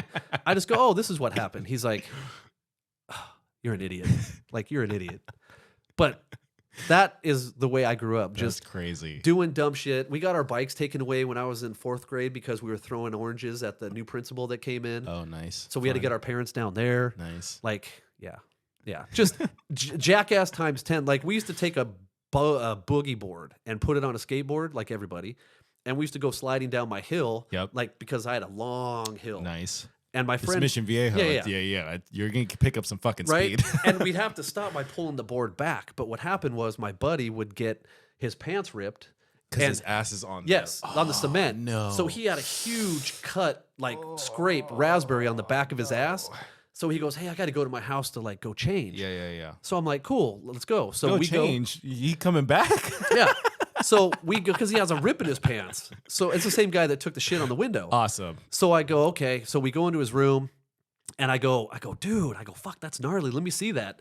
So he goes to pull his pants down, and I grab his cologne at the time, and it wasn't the spray, it was like the thing, and I just go like this and put cologne all over it, and then I fucking hightail it, dude. I'm like out. all I hear is screaming. And then later on, he shows up at my door and he's like, I'm going to kick your ass. Like, and then we just started laughing about it. But I was like, but it's just that type of stupid shit. Oh my God. Yeah. That's awesome though. Yeah. But that's how I grew up. Like the jackass of, I would ride my moped to junior high and park it in the teacher's parking lot. Right. Even though I was 14 and didn't even deserve to have it. But my sister got a car and the moped was just there. And I'm like, fuck, why don't I just take this? Why not? Yeah. I would drive it to go sneak into concerts, right? Middle of the night. Fucking Honda Aero 50 driving to go sneak into like Metallica or something. Yeah. My parents had no idea because we didn't have cell phones back then. He's just out. He'll be back later. Yeah. On a Honda Aero 50 with no license, no nothing. Like parents back in the day, I was like, couldn't imagine. Yeah. I think, I don't know if I could do that with Kai and Kieran. I'm going to be having like, they're going to have a phone. Yeah. So I'll be able to see wherever they're at nonstop for sure. I hope I'm able to trust them. Oh, yeah. It's the other people I don't trust. Yeah. So well, you get like for me, I trust my kids, but I get more worried because of everything that I did, even though they're not like me. You're like, dude, it could go this way. Yeah. But my kids are polar opposite. Oh yeah. My daughter is allergic to alcohol. She can't drink because she has anxiety, like my wife. Yeah. So my wife stopped drinking when she was like 16. Dang. Right? Because anxiety triggers it. And she was like, I don't want to feel that way, so I'm just going to cut that out. We're just done. Yeah. Yeah. Daughter, same way. Doesn't like to go to parties because she can't be around drunks because they just annoy her on how stupid they are. Yeah. Right? My son doesn't That's really a good go quality, out. though. Yeah. My son doesn't really go out. He wants to be, he loves football. Okay. So he's working on that. And then he How wants old to is be he? an announcer. He's going to be 17. Okay. So he's Gotcha. 16. My daughter's 18. Nice. So he wants to do like his announcing thing. Yeah. He loves video games. So broadcasting, He loves that. gaming. Yeah. Does he do was it He's won a couple of things does he already. stream? Does he stream anything right now? I don't know. That's a good question. I don't think so. He might. Oh wait, he did do like a Patreon thing where he was teaching people how to do play like something. like Fortnite because he has won a couple events. Oh, nice. Nothing major. Yeah. But still, it's something. Yeah. But he Sick. came to me one day and he's like, "Hey, Dad, can I set up a PayPal or a Venmo?" And I'm like, "What for?" He goes, "Oh, I won this Fortnite tournament and I won like $500." Nice. And I'm like, "Dude, sweet!" Like, Hell yeah. yeah. Because one thing I'll never do is I don't influence my kids on what I liked to do. Yeah. If they're happy doing what they want to do, Yeah. I just want to make sure that they go 100%. Yeah. That's it. Like, be you. Everybody's different. I'm not going to force anything, but I'm very transparent with my kids. Yeah. There's not anything that my kids don't know about me because I'm an open book to them. Yeah. And I think that we have that good relationship to where my daughter, Yeah. can come to me and tell me things. I don't want to know everything. Yeah. Like I found out the hard way about certain things. Yeah. There's like some things where it's like it's probably better that you keep that away from your parent. Yeah. But overall, you can be an open book, Yeah. Just keep the glossary to yourself, Yes. Yeah. Because I want them to know that they can come to me for whatever and have a conversation. I'm not going to judge. Yeah. And I'm going to look at certain things and be like, okay, I went through this. Like I always tell my daughter, don't tell your friends about your boyfriend and your issue. Yeah. Because they're going to take your side.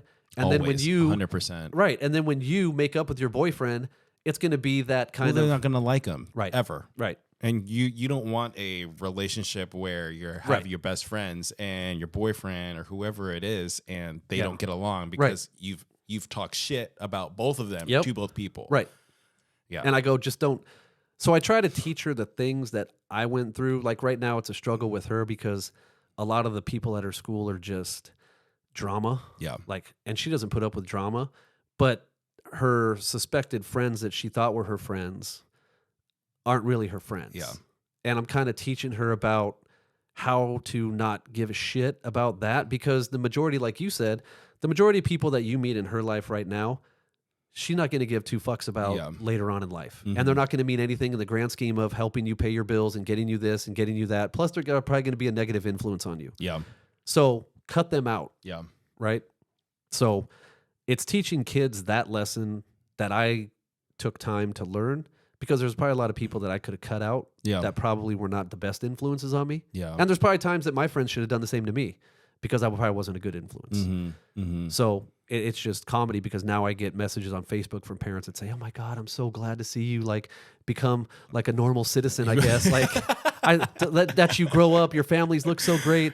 And I'm thinking, motherfucker, did I twist your son's arm in some capacity to do shit that they did because their life's fucked up? Like, what was I? The ringleader? Like, okay, go ahead. Your son has no free will. He can do whatever he wants to do, but somehow I peer pressured him into doing it. Get out of here. Fuck. Get out of here. He made me do it. Yeah, it was Bubba. right. Bubba did it. That's what they said. That's what they would And say. you're like, fucker, we're all having a good time over here. Yeah, bro, perfect example. I'm at a party, right? And it's with all the football players, and this is after I already quit, but I still hung out with all the football players. Of course. So the main football player guy had a party at his house, and there's fucking beers everywhere, whatever. So all of a sudden, there's like a knock at the door, and it's the football coaches because they were still in season. And they said, if you guys have parties, we're coming to fucking get you. Yeah. So we got told to run upstairs. Like, everybody run upstairs, hide. So we're like at the top of the stairs, and we're kind of looking, and the football coaches come in. There's probably 3 of them. And they go, "Hey, so what the hell's going on here? You know, we told you we had a contract, this and this and this." And he's like, "Whose beer is all this?" And there was like fucking 60 beers. There's a ton of beers. Yeah. Motherfucker goes, "Bubba." And the coaches go, "That makes sense." And I'm upstairs and I almost like wanted to jump up and go, "You really think I can drink all 60 beers? You guys must be the stupidest motherfuckers I know. Like, how does that happen?"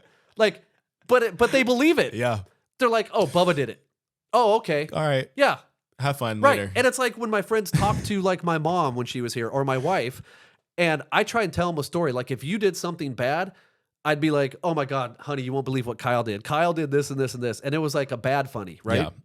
And they would go, "Oh, Steph or Mrs. Cox, like, do you really think, like, come on, Bubba, like, You're telling this you know story? that he's, yeah." And my mom would believe them, and my wife believes them, and I'm trying to tell the truth. You were I'm like, wait.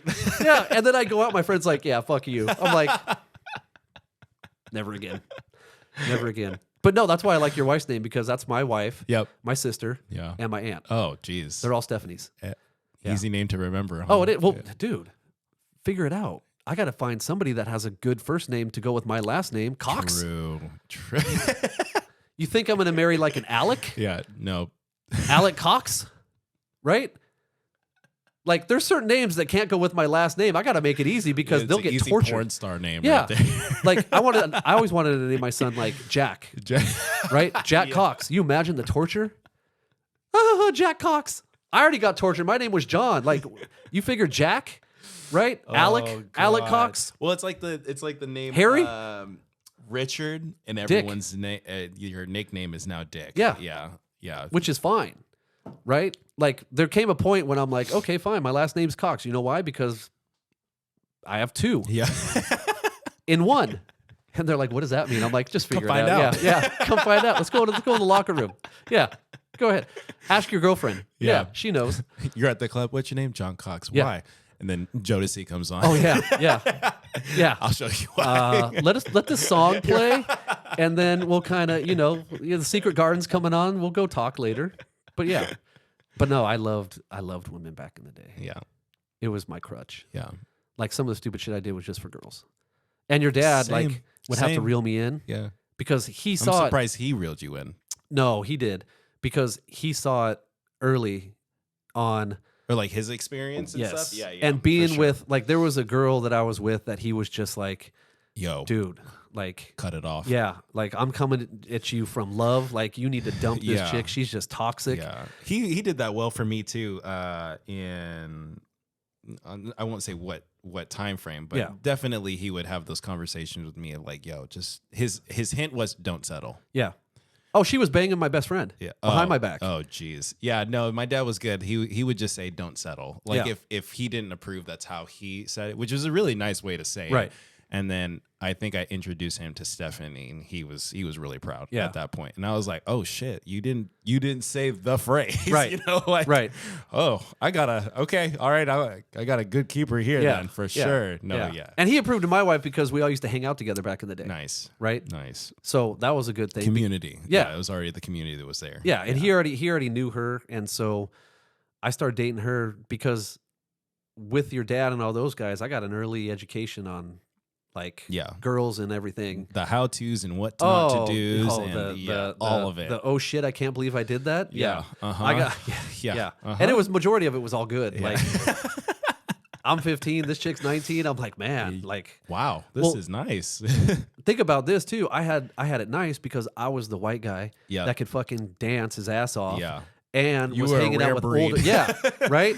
That's the funny part. People go, "Oh, stereotypes." I'm like, stereotypes are there for a reason because the majority of stereotypes are true. True. White people can't dance. Black people talk in movie theaters. Like that's all shit we know, right?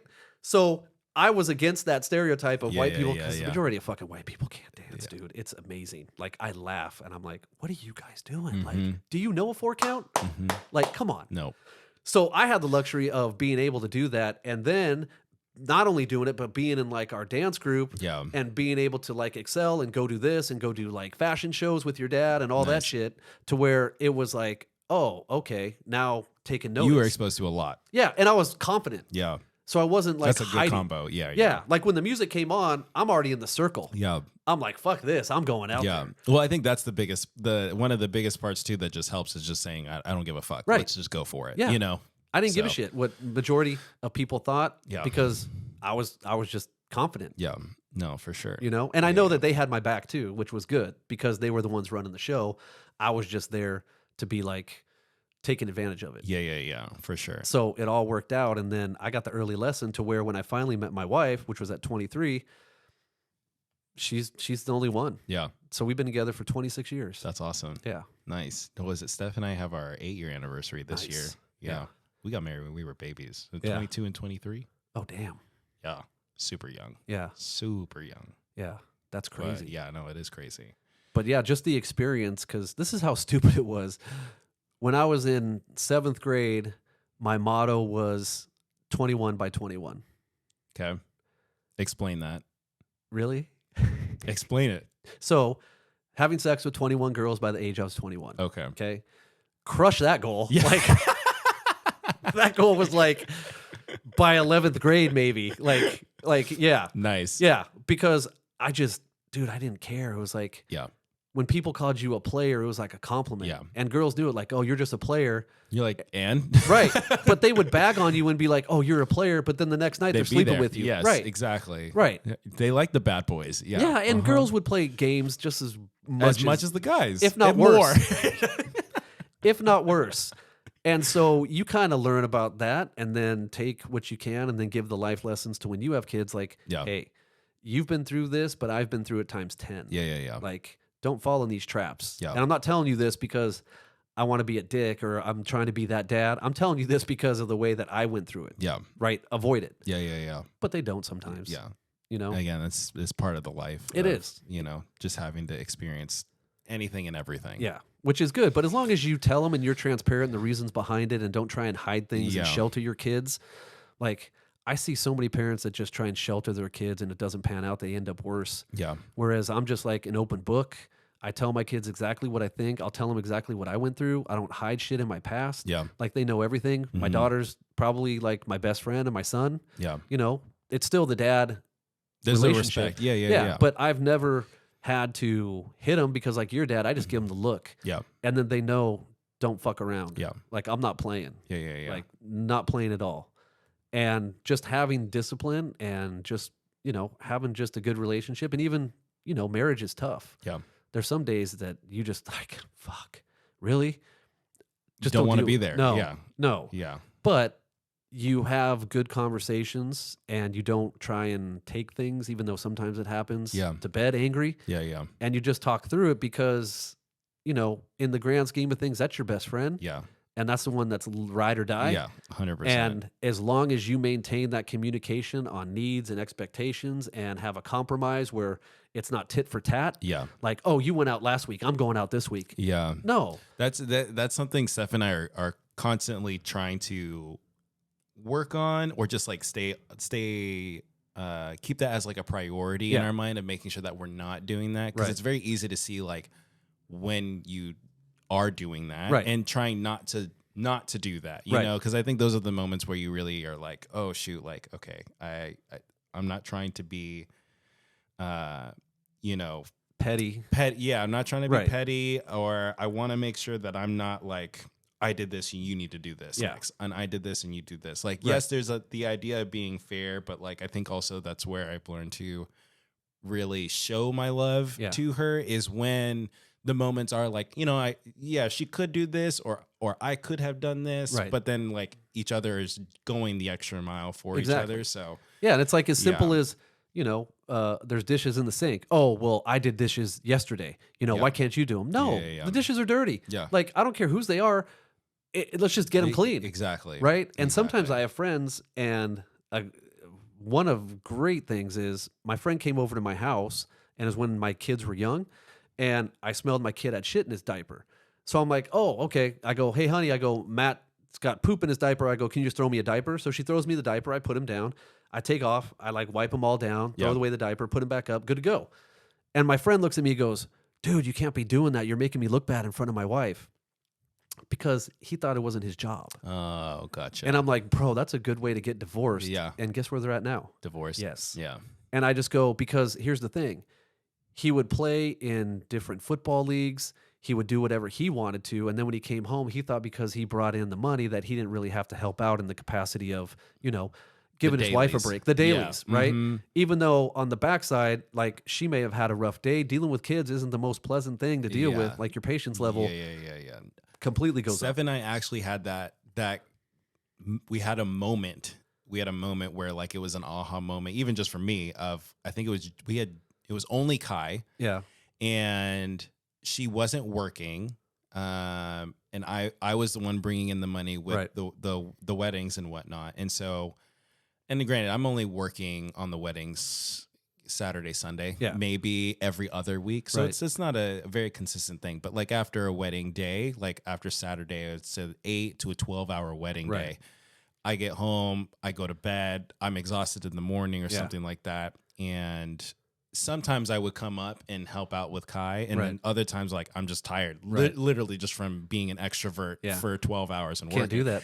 And I think she brought it up one day of like, hey, I just feel like we're not, like there's not a lot of fairness going on right now, because yes, I understand that you work, and I'm grateful that you work and Yeah. you're paying the bills and so on and so forth. But I get tired too. But I also get tired of watching Kai for the 14 hours Right. because you got to drive and the time that you're shooting, Right. and you still got to drive back. Yeah. So like, yes, I'm not working, but I am working. Right. And so then it hit my mind. I'm like, oh shit, no, that's right. Because I know I don't want to watch Kai for 12 hours. No. Would I rather go to work and shoot a wedding? Yes. Or watch my kid? Right. I would rather go shoot a wedding. Okay. Yeah. That it makes a lot more sense Right. now of like, okay, no, I definitely need to be way more fair Right. in the ways that I am helping Stephanie with the kids. Yeah. So yeah, no, it's And that's it's 100%. That's how I got to work out in the gym in the morning, because I go to the gym at like 4 a.m., 4:30 nice. every morning, because when we had kids, my gym time was like usually 7 to 9, but that's when they woke up. Uh-huh. And it wasn't fair Yeah. for me to be at the gym and have my wife wake up because she was working too. Yeah. So I'm like, okay, I need to switch to where I'm working out where they are sleeping. And then when I come home, they're awake, That so I can can take help care of and- them. yes, Yeah. uh-huh. And then she can sleep and I can watch the kids Yeah. while I'm working from home. Mm-hmm. So that's how I switched my whole gym yeah. up to compromise for me not stepping over the line and pissing off Yep. my wife. Yeah. Because all that shit does is lead to resentment down the road. Yeah. And if I'm going to bring any kind of like upset feelings, I'd rather my kids be upset with me than Right. my wife to be Yes, upset with me. 100%. So Like, hey, I'm sleeping with her, not yeah, with you. Yeah. And it becomes worse because all that does is the resentment just grows. Oh, yeah. grows. Uh-huh. And if it never gets fixed, never gets solved, then you're in a toxic relationship and all you're Yes. doing is just making yourself miserable. Yeah. And I think it's funny too, because like even, I think it was it yesterday? I think it was even yesterday we were talking about like me asking her to clarify a situation. Like I said something, I'm using the example, Right. but I said 1 + 1 = 2. Yeah.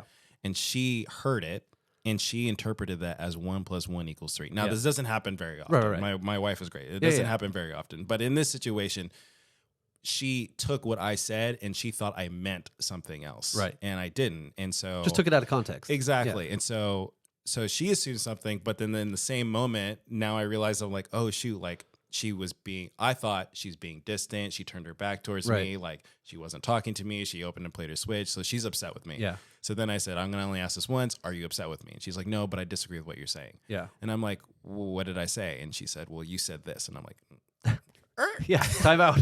hi. Yeah. I am very specific with my words. Right. I did not say this. This is exactly what I said. And she's like, yeah.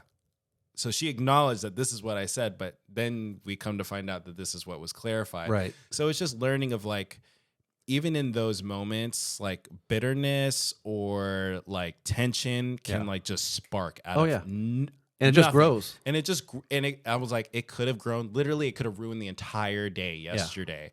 And then it could lead into like, well, I remember you said this and so on and so forth. So like, we're still, it's a battle every fucking day to just have open communication and be like, hey, I just want to make sure, are we good? Right. Are we good? Yeah.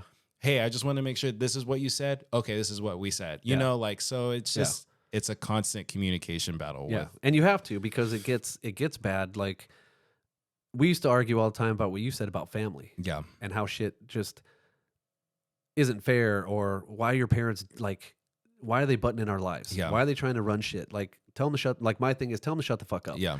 And they're like, oh, well, this and this. And they'd start to defend their parents, and then they'd start to bring it towards mine. I'm like, my dad's not even involved in shit, so you can't bring up my parents, you know? Like, get with it. Like, stand up. Mm-hmm. But I learned to tone it down a bit and just let them say what they want, because it doesn't impact us. Yeah. And my wife has learned to, like, defend me on some of the things that they say that are hypocritical. To where I don't even have to check it anymore. Yeah, exactly. So you get to a certain point in a marriage where they know you so well that they can obviously tell what you're saying, what to relay to other people. And then if they do have an issue, they know how to communicate it to you, where it's like, the fuck were you doing? Yeah, we just had another one of those situations where like, oh, someone wants to do this. And I told her, I was like, I don't want to fucking do that. Yeah. That's some bullshit. And this is why. And then so she was like, oh, she thought I was telling her to go communicate. Right. So I was like, no, I'm not. I'm telling you this. I'm telling you this. Right. You can give a bullshit reason as far as why we're not attending or why we can't do this. And she's like, hey, we just don't feel comfortable doing it. I'm just letting you know this is how I feel. Yeah. This is the real reason. This is some bullshit. Yeah. It doesn't mean go tell them I'm that. not saying go tell them that. Exactly. Yeah. So and it's both of us learning how to communicate of like, just because I'm telling you something this is more, I guess, externally for other people. Right. Of like, just because I have a stance on this person does not mean that I'm telling you to go communicate it to this person. Right. So, And sometimes you have to sacrifice and just go. yeah. Oh, right? yeah. There's things that maybe we don't want to do, but we don't want to piss off the wife. Compromise. Yes. This is the fucking compromise. Yeah. And that's what's cool. It's both sides. Yeah. Though, so. And that's what's cool about my wife is she knows that I like to go out, but I only go out probably like maybe once a month, if that. But I like to, and when I say go out, like I go to the Elks Lodge, right? Like the Senior Citizen Center to like go have a beer or something, or hang out with like a couple buddies down the street. Not going to clubs, not doing anything. Yeah. Or going to a concert because I love music. Yeah. So, you know. Those are, exactly. But she solved that problem too and told me to get a job at Live Nation. So I did security there for like just watching the concerts, which was awesome. You're like, yes, yeah, I get paid. to sit here. Sounds good. This is awesome. Yeah, and it was nothing, but it wasn't the reason why I was doing it. Yeah. I got free concerts. Yeah, yes. But she already knew where I was going with it. And instead of like me spending money on concerts, coming home, you know, drinking at the concert, having fun. Now she's like, well, why don't you just get paid to be there? And then you can enjoy the concerts because you really don't like to drink that much anyway. And you kill two birds with one stone. Yeah, exactly. No, that sounds good. Okay, so real quick, I know you have a last question you I always do, ask everybody. I do. So I'm just waiting for it. do. I was trying. I was just waiting. Hey, I'm enjoying the conversation. No, this has been fucking awesome because we don't get to catch up that much. Exactly. I mean, but like, same thing I told Ramsey is like, okay, I know Bubba. I love Bubba. And he's always been around me. Yeah. But I don't fucking know Bubba. Right. You know? Right. So no. Now you know. Exactly. And you're like, no, Jesus Christ. Now it all makes sense. Awesome though. Now Yeah. it makes sense. It's great. Yeah. So I guess in your what do they call it? Your time capsule. Yeah. You know, and this could be something that could be for future generations or your kids when they turn, I don't know, 50 years old or grandkids or I don't know, anyone down the line. What kind of advice would you give to them in just about life in general from your experience of like, how do you do this? So I kind of cheated because I saw Ramsey's. And I was like, that's a good question. Like, I thought you were going to give No, me it's like, good. Yeah, like it's what okay album? to- I thought you were going to give me your dad's. Like, what albums would you do? No. And I was like, oh, first off, it'd be the soundtrack to Forrest Gump because that covers everything. love it. Yeah. Perfect. Because when Yeah. people always ask me But we that, cheat. That's cheat. That's still technically I cheating. know. Like I told Ramsey, Yeah. you know, a soundtrack. Well, it hey. covers. yeah. Well, okay. I'll answer both questions. I First take one my and the second one. Spotify playlist. Yeah. I'll answer your dad's question and Ramsey's. All How's right, go. that? All right, sounds good. So because I narrowed it down, because I'm like, okay, this Good, motherfucker's good. going to come at me and Yeah, say, yeah. soundtracks don't count. You- Fuck you. Like, yes, they do. Okay, no soundtracks. Fear of a Black Planet, Okay. Public Enemy. Okay. Probably one of the hands down, one of the best albums that is out there. Okay. Metallica, Master of Puppets, right? And then I would probably have to go with Michael Jackson's Thriller. Okay. So that question was if you were to pick 3 albums, Yep. what would they be? Correct. Perfect. Yes. And then the next question time is capsule. the time capsule. What So would you're you going to put? trip on this first answer. Love it. So the first thing that goes in there is the Bible. Okay. Okay. And the reason being is because, like I said, I'm religious, but not that religious. Like the struggle I have with the man upstairs is like a tattoo that I saw on this guy's arm where it was a cloud in the middle and then it was God's hand coming down and then his hand going up, but they weren't touched yet. Mm. And like that's where I'm at. Yeah. Because there's a lot of things that I could do better as a human and as a Christian that I don't do, Sure. that I struggle with. And it's on a minute level, right? It's nothing major. Yeah. But there's things that I know that what I do, God's not that happy looking Sure. down on me. And Okay. it's more minute things that bug me. Okay. But the reason why I would put a Bible in there is because if you take every single religion that is out there, like Christianity, Catholicism, Buddhism, if you take Islam, everything, the fundamental presence or the fundamental principles of every religion, we would probably have no problems in this entire world because all those religions teach you on a fundamental basis is to just be kind to other people. Yeah. Right? Like if you just take the basic principles Yeah. of most religions, it's be kind, treat everybody with respect, treat everybody the way you want to do, love thy neighbor, right? Don't do these terrible things. And if everybody just took that and learned from the like if I have to rip out all the pages Like if except you were for just those, nice. yes, we would have no racism. We'd have no people that were homeless. Everybody would be helping each other out. Yeah. And everybody would want to do the right thing instead of everybody just trying to put money in their pocket and do what's best for them. Yeah. So that would be the first thing. Okay. The second thing is I'd probably put 2 T-shirts in there. The first T-shirt is the one I have that says, nobody cares, work harder. Because nobody does. Okay. Nobody cares about your lame-ass excuses. Nobody cares where you came from. Nobody cares what shit you have to say, what obstacles you have to go through. In the grand scheme of things, again, nobody cares. Just work hard, Yeah. right?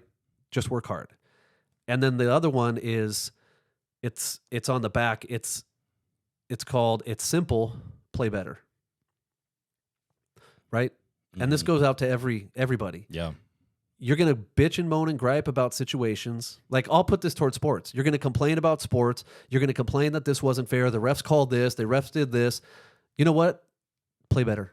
Mm-hmm. If you don't like it, play better. What are you doing to get better and play better, right? How many hours you put? I wasn't ever a Kobe fan, right? And you're like, what a dick. But I saw the Muse, and I think that I would probably put that in there. Yeah. Because if everybody took the same work ethic that Yeah. that cat had, Mm-hmm. there would be no excuses. Yeah. That cat worked his ass off. Like his work ethic and his approach to becoming a student and a master at the game of basketball. Yeah. I'm one of his biggest fans, and it's not on a basketball level. Mm-hmm. It's on like, you need to spread this word out to everybody because everybody should be able to find something passionate that they want to put that much effort into. Yeah. Because he was off the chain.